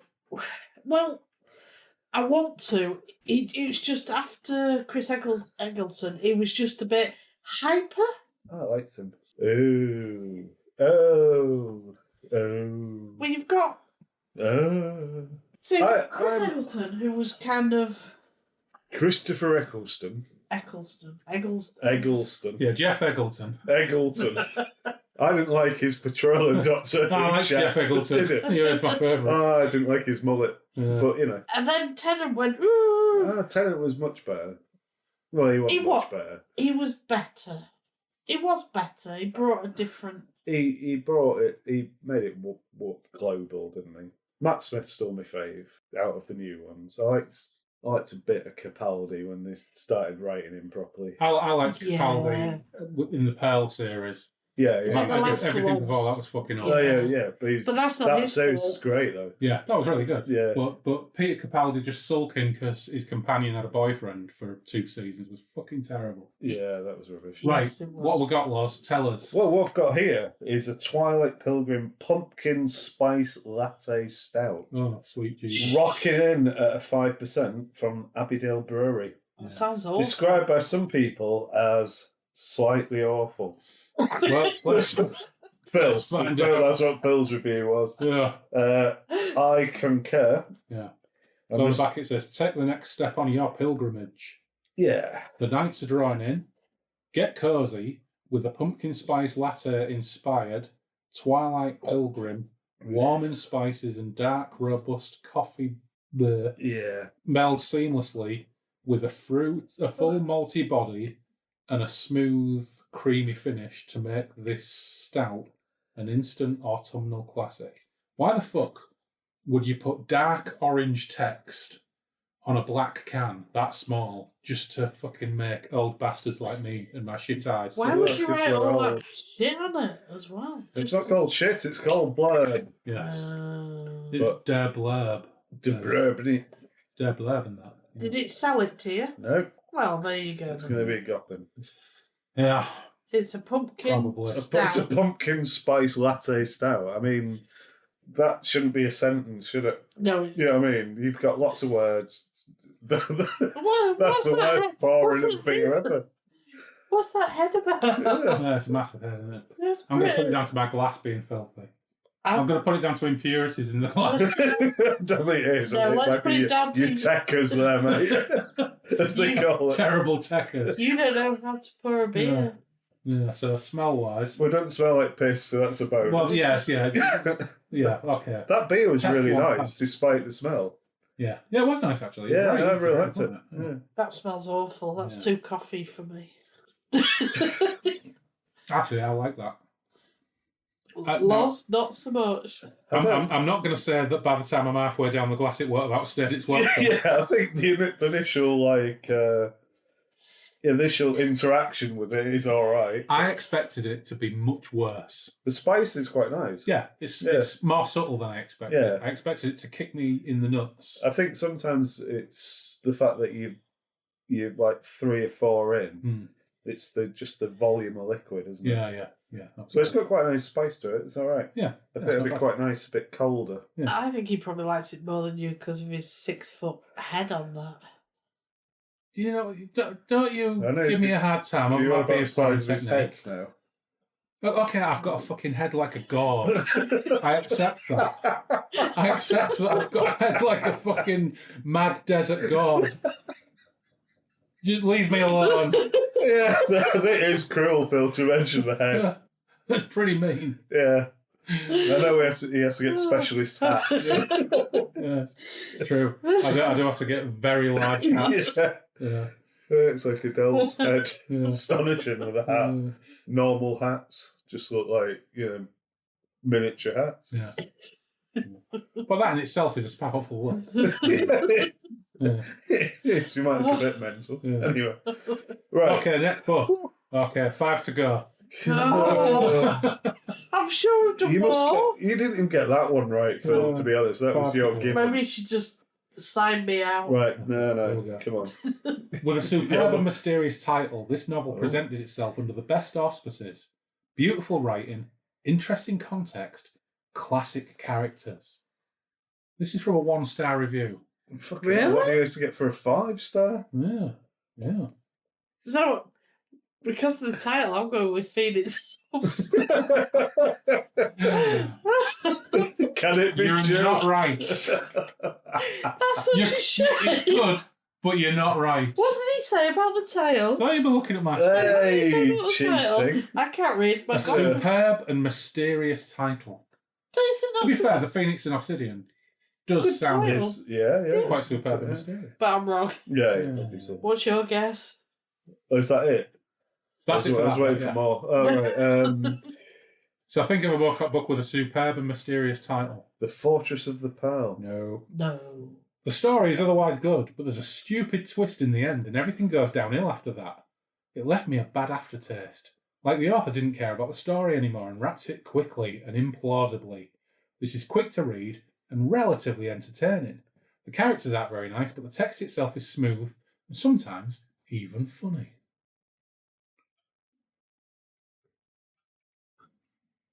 Silence. Okay, I'll continue.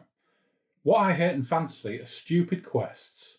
Going from point A to point Z, going through all the letters of the alphabet in a straight line, without surprises or twists or unexpected events. I haven't counted the number of times the hero introduces himself as being on a mission to find the Grail and eliminate pain from the world. He must say to almost everyone he meets at each stop that a previous character has indicated to him. In short, the thing quickly turned out to be painful and boring. The Warhound and the World's Pain. It is the Warhound and the World's Pain. That's not. You might be just stretching into the lead now. Just. Yeah. Yeah. That title. It has been close. Yeah. It's a great title, though, isn't it? Yeah, but it's not what you expect. I don't know. I think The Warhound of the World's Pain is a pretty I like that book. Yes. They can fuck off. Yeah, yes. Stick it up your ass. Yeah, One-star reviewer. But you enjoyed it. I think it's a good book. I think there's a lot to like. Yeah. It's quite close to my heart because towards the end, when Pops was in hospital, I took him some books to read. And I took him The Warhound and the World's Pain. And he looked at it and he said, yeah, I read that 20 years ago, I didn't like it. Really? Yeah. I was like, oh. So yeah, it's quite close to my heart, that one. Pops went, that shit, that. Yeah, I don't like it. So why he gave it to you? I remember. Well, funny enough, the copy I took to him probably was the one he'd given Was me. it the one with the cover where he's like that and Yeah. he's holding the grail? Yes, and the Crystal sword? Helios cover. Yeah. Which is the ultimate cover for that book, I think. The one I didn't like was the second one. Seeing the Autumn Stars. No. I do remember finding that quite hard work. I liked it up to a certain point, then I was a bit like, no, Yeah. I'm not having this now. Yeah. And some of those characters came back into the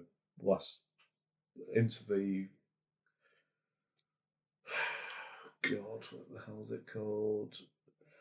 You know, it started with the Fabulous Harbours. Oh yeah, Blood and all Blood, that. Yeah. but there's the third book, which I really love. War Amongst the Angels. Yeah, love that book. Yeah. That had loads of characters from the Von Becks and that. So she was Rose Von Beck, wasn't she? Yeah.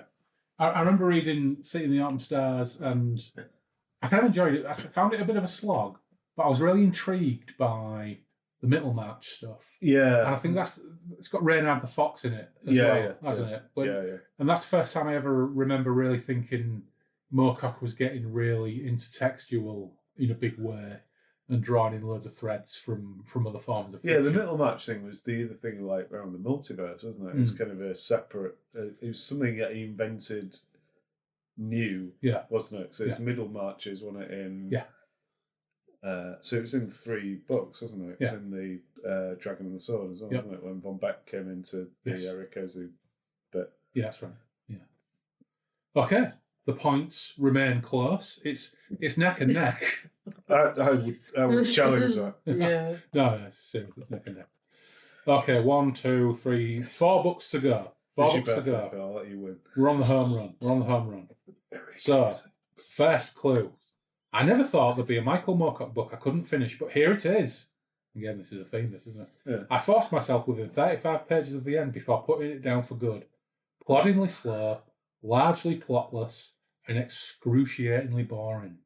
Why would you get yourself that far near the end? 35 pages you'd finish. You really would. You could do 35 pages of the I've bog, read a couldn't lot you? of dog shit. I mean, he wrote these things on the bog. You could at least have the fucking good grace to do 35 pages on the bog.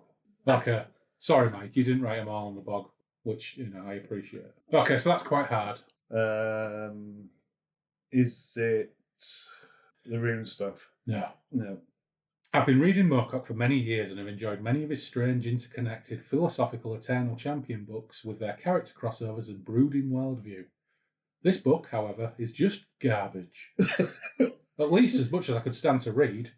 Untethered philosophising, references to characters who, presumably, are introduced in other books, random wandering around to no purpose, and silly footsing with American Indian history. Oh, you've got the... What the fuck is it called? Skraeling Tree. It's the Skraeling Tree. Never read it. I read it and I've read that. Yeah, I did struggle with it a little bit. I've read... What was the second one? That was the second one. What was the first one? Dream Thief's Daughter. Oh, yeah. Squirrel Tree, White Wolf's Son. I've read the White Wolf's Son. Although I think they did get retitled. Yeah, Squirrel Tree got retitled Albino in America. Yeah. Which, I'm not sure why. No. It's a worse type. Yeah, it is. The White Wolf's Son was one that was in Hawkmoon's world, wasn't it? Yes. Yeah, which I was very excited about because it was in Hawkmoon's world. Yeah. And he did expand some of like our ornithopters and all that kind of stuff. Yeah. I need to reread it because, of course, when I go back to reading, when I read those books, I was in the same mindset of a lot of these reviewers, I think, where I was reading this stuff and I was still on the back of loving all the 60s and 70s output. And because I was still discovering a lot of this stuff when things like Dream Thief's Daughter and The Squirrel Tree were coming out, because his output is so prodigious and so extensive, it was inevitable that you were still reading some of his 60s and 70s stuff when this stuff was coming out. And I do remember, I think I thought the Dream Thief's Daughter was okay, but I struggled with The Squirrel Tree and White Wolf's Son. There were bits of it I liked and bits of it that I wasn't so keen on because it was like another attempt to wrap up his... Yeah, it was another recycling, wasn't it? Yeah. After Quest for Tantalone, wasn't it? But this is why I'm enjoying rereading all these books because I'm reevaluating them with a 50-odd year old. We read Fortress of the Pearl. Exactly. Yeah, you read it with a completely fresh context, don't you? So yeah, I'm looking forward to getting to that. Okay, next book. The Mr. Black story concludes, as much as an Eternal Champion story concludes. I found the resume and quick description better than the actual reading of the novel. I could stomach it in the early novels, but can't stand the eternal teenager and shoddy world building with the accumulated reading experience. I'll stick to Wikipedia resumes. Yeah, whatever. That's no idea. That's a wanker review, as far as I'm concerned. In my opinion, Moorcock was a much better writer before, roughly, 1981. That's a bit random, isn't it? Yeah. Sweet Ariok's tears. This one is quite the slog. A lot of, we need to quest across X to find the amulet of Y so we can discover the route to the MacGuffin. Well, you could say it was Mad God's amulet. Yeah, I was thinking if you're going to use that amulet-y thing. Yeah. Good, but you're not right. Dragon in the Sword. It is the Dragon in the Sword. Well done. Because the next one is, by the time we've crossed multiverses and joined Hitler and the Nazis in a secret chamber summoning the Holy Grail, I was so bored. But it does pick up a bit, even if that just means there's a battle a few pages later. Not with the Nazis, sadly. So yeah, you're right. It was the Dragon in the Sword. How did you get guess. That? I don't know. I was just thinking of the quest thing. I don't know. I like that book. I nicked it from Branzone Library. Yeah. Never returned it. I've got it. Oh, Lord. I've still got it. Oh, my God. And so some poor kids. You are no longer my favourite. Have you got Dragon and Sword? No. Lawrence Burfield, he took it out in 1983 and didn't bring it back. All those poor Branzone kids deprived. Yeah. Terrible. 40 years ago. Yeah. But I kind of didn't dislike that. I love Dragon and Sword. It was great. But that also had the Melnibonian dragon Eldrin piece. The only bit was annoying was Prince Flamadon, aka Eric Cozy. Yeah. Was a bit jealous of Von Beck flirting with the Eldrin woman, wasn't he? Yeah, but, Erica's stroke, Prince Flamadon stroke Alex Castle is a massive lunk. Yeah. It's a massive horny lunk. That's the thing, isn't it? For me, when I read The Eternal Champion, I know you guys have done it, I was really disappointed that the kind of... Because I read it after Elric and Coram. Yeah. I was really disappointed that the kind of precursor to all of this thing, he was a bit of a knob. Well, on rereading it when we covered it, I really, really enjoyed that because I thought this is really cutting down to the essence of the idea of this eternal warrior character who is basically like, yeah, whatever, I'm just a fucking fascist and I'll kill everybody because destiny. Yeah, but it's weird though, isn't it? Because number one, because destiny. Number two, because of my massive raging hard-on for this bird. Yeah, This thinly drawn bird. Which really is like, it's kind of a perfect summation of the heroic fantasy character. Yeah, I suppose so. I think I was, because the obviously the dragon and the sword, it goes back to John Dacre, doesn't he? A dude in London. Yeah. And it's just, I don't know, I just remember being really disappointed that this character who was supposed to be everyone else and the one who remembers everybody else as well, because I first encountered that character in Sail on the Seas of Fate. And it was like, and he was a big black dude, and with scars or whatever. And I was like, oh, that's interesting. And then I read the book, and I was like, yeah, not having it. I don't like it. I wasn't having it. I just thought he was. It almost made, because my favourite was Coram for years. Yeah, because that was the first books I read, and I was like, and it's emo Coram, and I get it, but I kind of liked him because he wasn't a traditional fantasy hero. Yeah, and then because obviously he appears in Sail on the Seas of Fate, yeah, and all that kind of stuff, I was quite excited about that. Yeah. And Hawkmoon was there, and they all had a bit of an Elric, obviously. But yeah, when I read Eternal Champion, I was like, yeah.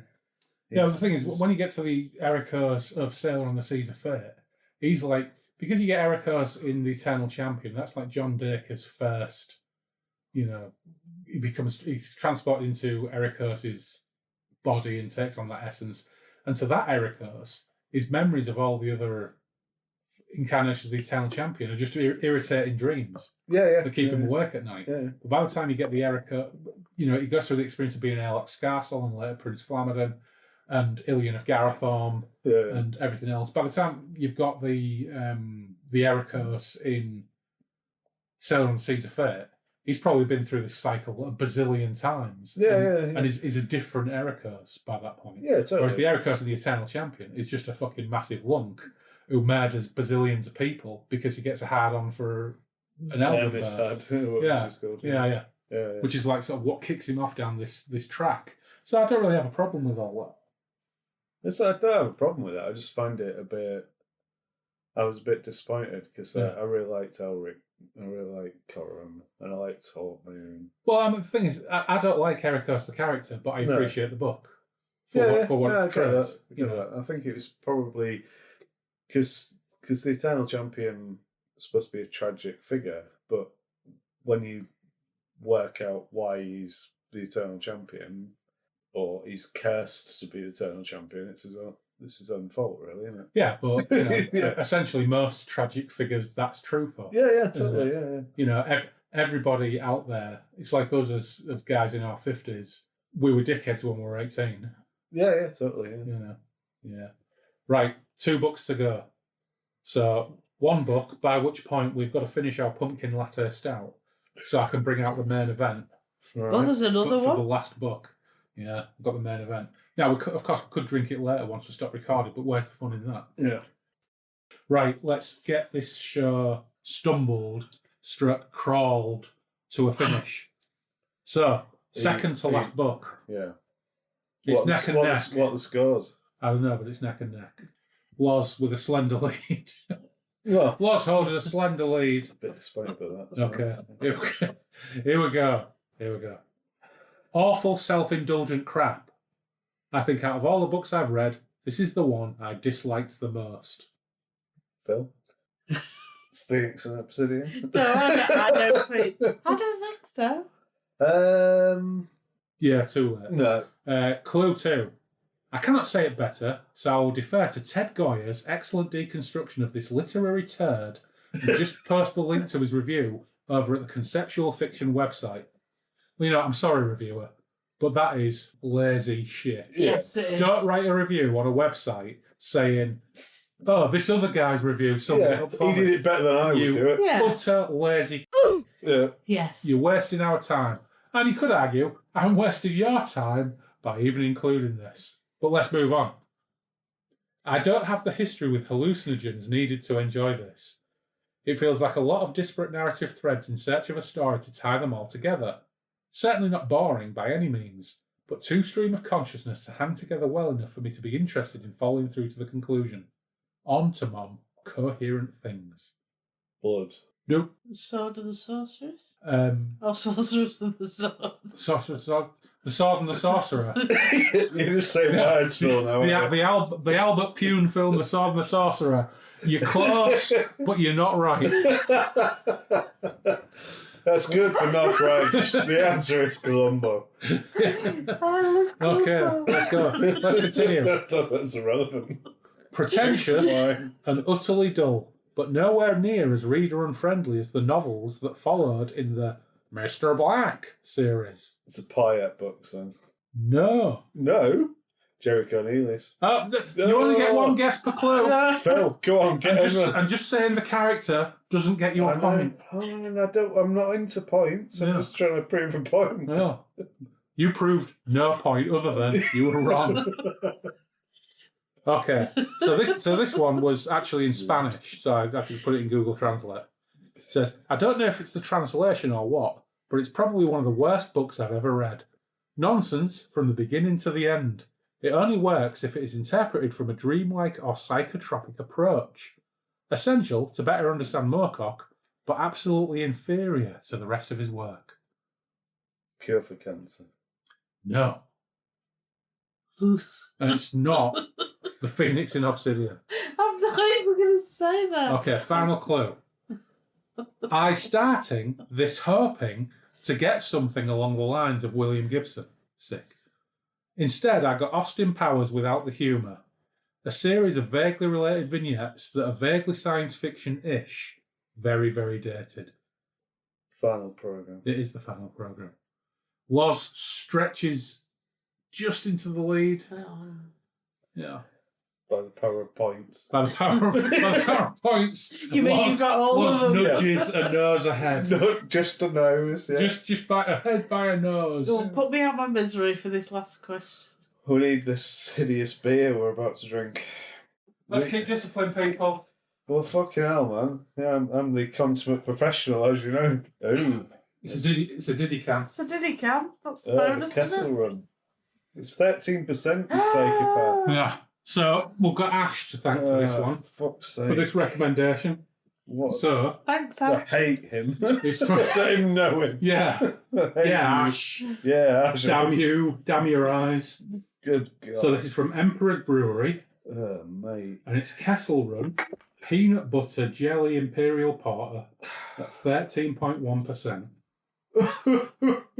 Why, Lord? Why? Now, Phil's going to open this one for me because she doesn't trust me to be able to pour a good beer. Well, you don't pour a good beer. Well, thank you.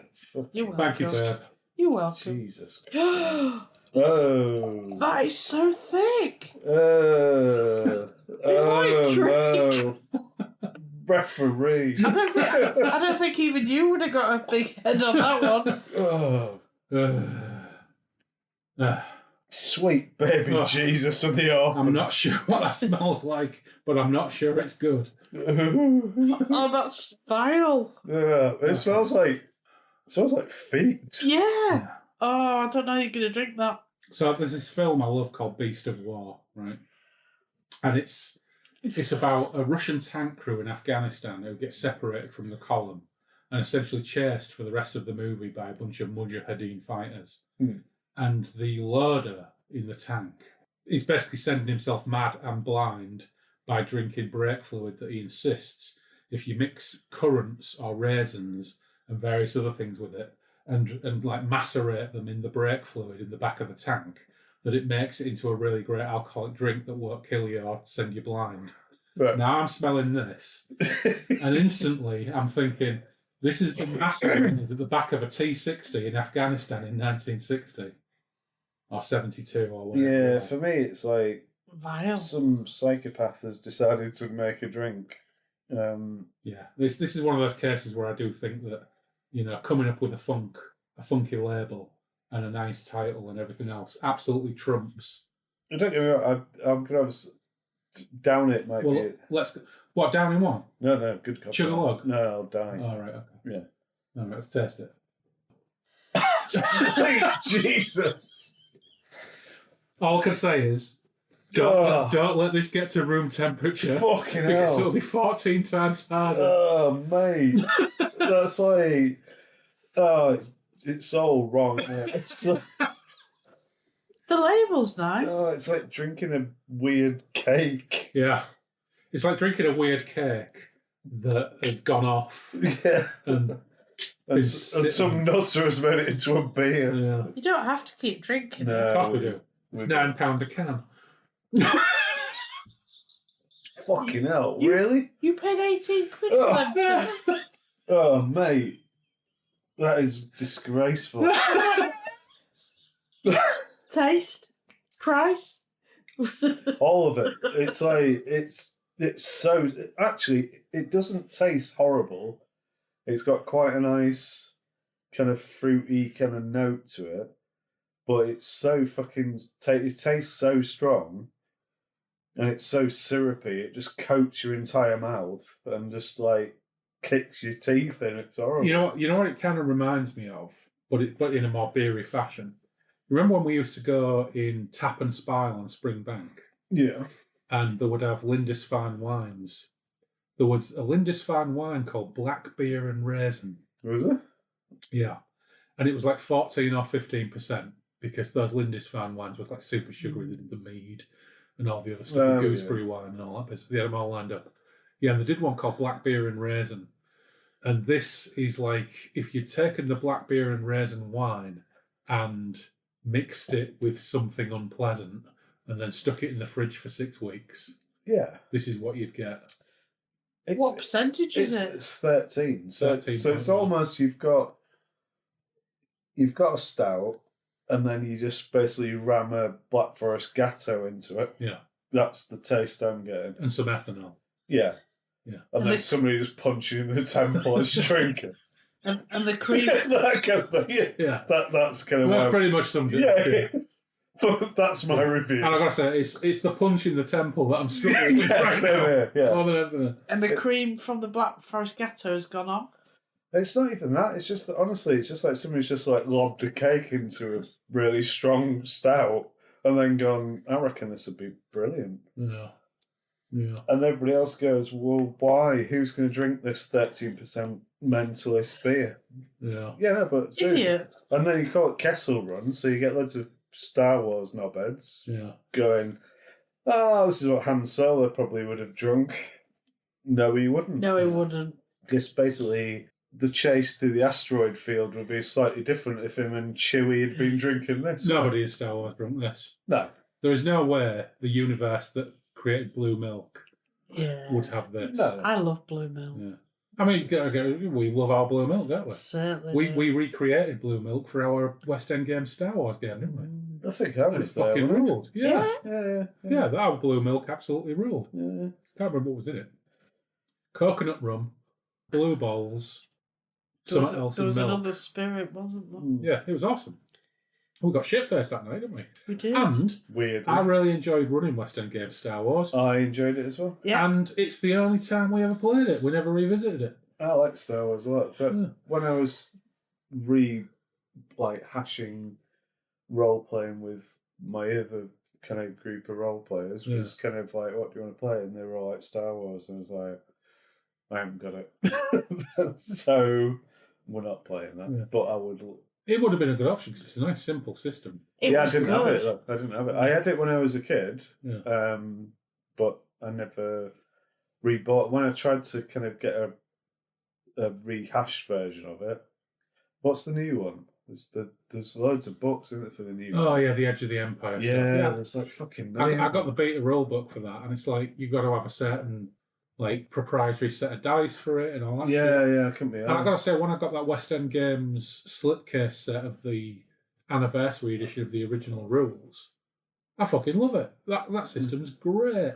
For casual role players like our lot, like Yeah, Emily and Phil and Lindsay and Stu and Sarah and people like that, who don't want to have to read a rule book, but want to be able to pick up a character sheet and get it really quickly. Yeah. And for it to work quite elegantly in play. I fucking loved that rule set. I thought it was great. Yeah, I thought it was all right. And they did a Star Wars Revised and Expanded, or whatever it was, like a second edition of it. And I think they just overcomplicated it a little bit. I think it's real simple and elegant. Anyway, we're not here to talk about Star Wars role-playing Of course games. we're not. We're here to do We're here to talk about how gopping this beer is. that and our final book review. Our final This is you, Phil. 1 star or set of extracts of 1 star book reviews for our last Michael Moorcock book. Yeah. So let's kick off. First bit. It is a terrible and depressing book. Any ideas?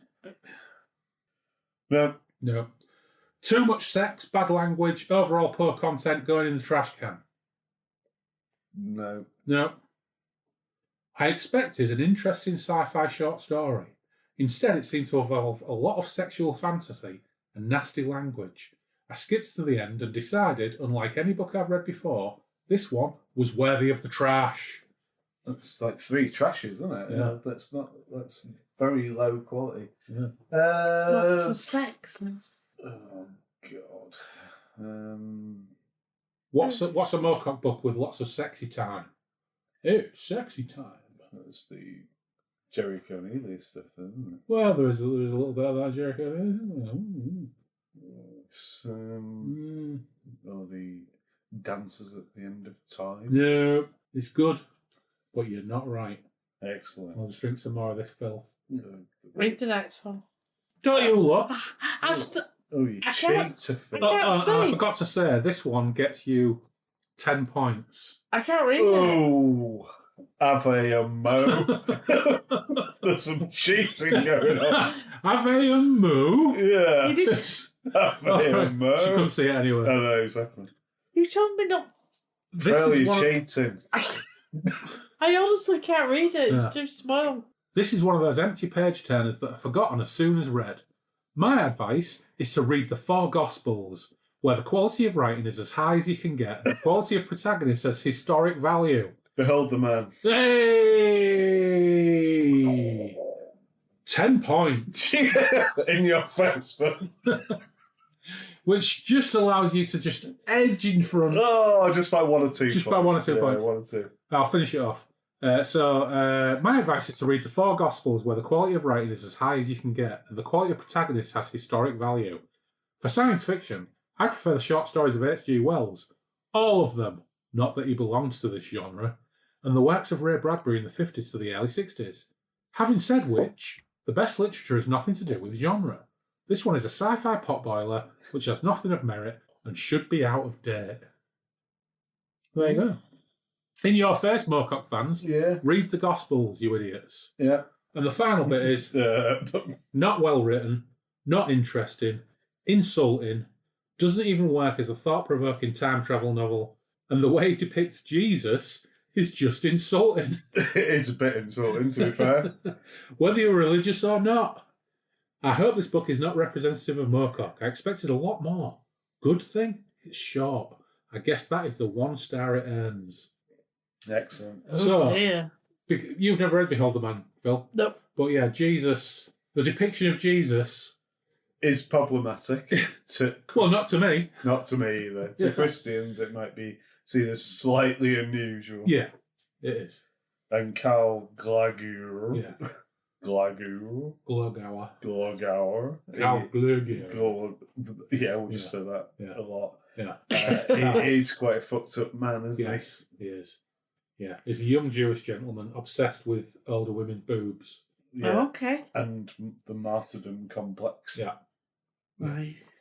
And he travels back in time to the time of Jesus. Because he wants to see the crucifixion and And- see Jesus, well, for his own faith and lots of reasons. Yeah.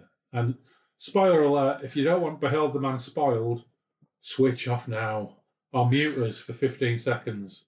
Actually, should we even spoil it? No. Probably, no, we won't spoil it. No. But the depiction of Jesus is quite eye-raising. Yes. Eyebrow-raising, let's say. And the main character is, yes, you wouldn't. He's a troubled man. Yeah. And it's quite apt that we finish on Behold of the Man, Because after all, it's not just a birthday episode, it's also kind of a Christmas episode. Yeah. And you know what? The entire thing about this, the entire thing about us drinking this booze, the entire thing about us drinking Kessel Run 13.1% peanut butter jelly Imperial Porter, the entire thing about you two suffering through this pathetic, randomly assembled quiz. Yeah. You know what? One thing we can all agree on, it's all about the story of Jesus. I think we can. Yeah. We can, yeah. And the orphans. Yeah. So happy birthday, Phil. Yeah. Happy Thank birthday, you. Phil. Happy birthday, Mike. Happy birthday, Mike. And in 7 days, happy birthday to Jesus. Yeah. And the orphans. Yes. Yeah. And all the orphans. Yeah. Don't forget them. Yeah. Thanks, both. Bye. Bye.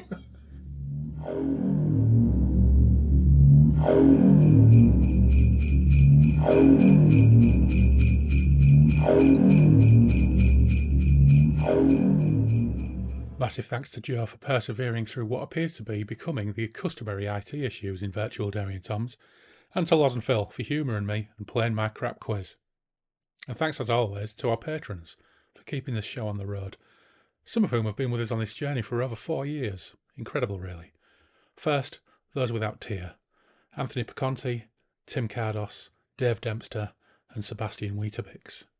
And to our chaos engineers, Andrew Cicluna, Andrew Spong, Andrew Van Ness, Anthony Porter, Benjamin Fletcher, Bill O'Cat, Brandon Mays, Craig Ledley, Dave Griffiths, Dave Voxman, Gabriel Laycock, Harvey Faulkner-Aston, Jim Kirkland, Jim Knight, John W. Lays, Jules Lawrence, Mal Pertwee, Mary Catherine, Matt Saltz, Nelbert, Ophir Ziv, Paul McRandall, PJ Cooper, Scott Butler, and Simon Perrins. And of course, thanks to our crafty jugaderos, Alexander Harris, Eliam Weston Ra, Loz, Taylor, Matthew Broom, Graham Holden, and Toby White. And eternal thanks to our patron demons, Alistair Davison, Andy Clark, Andy Darby, David Lee, Fred Quiche, Gareth Wilson, Glenn Sawyer, Greg Faulkner, Gwen Barlow, Ian Stead, Imria, Jenny Stim, Jason Vogel, Jay Reeser, Joe Monti, Lee Gary, Mark Hebden, Marius Latauskas, Miles Reed-Labato, Neil Burton, Paul Hillary, Randall Gatlin, Steve Round, Tom Murphy, Tone Malazzo, the OG patron Norman Beresford, and last but never least, Robert McMillan.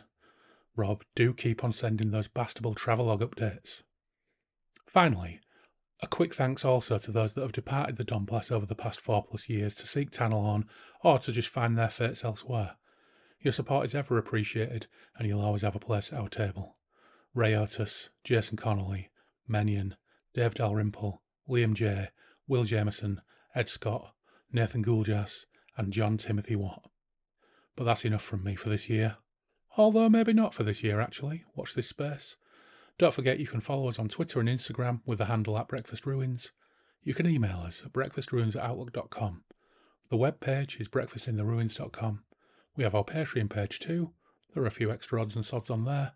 But for now, take care, stay safe. We will meet again soon on the Moonbeam Roads.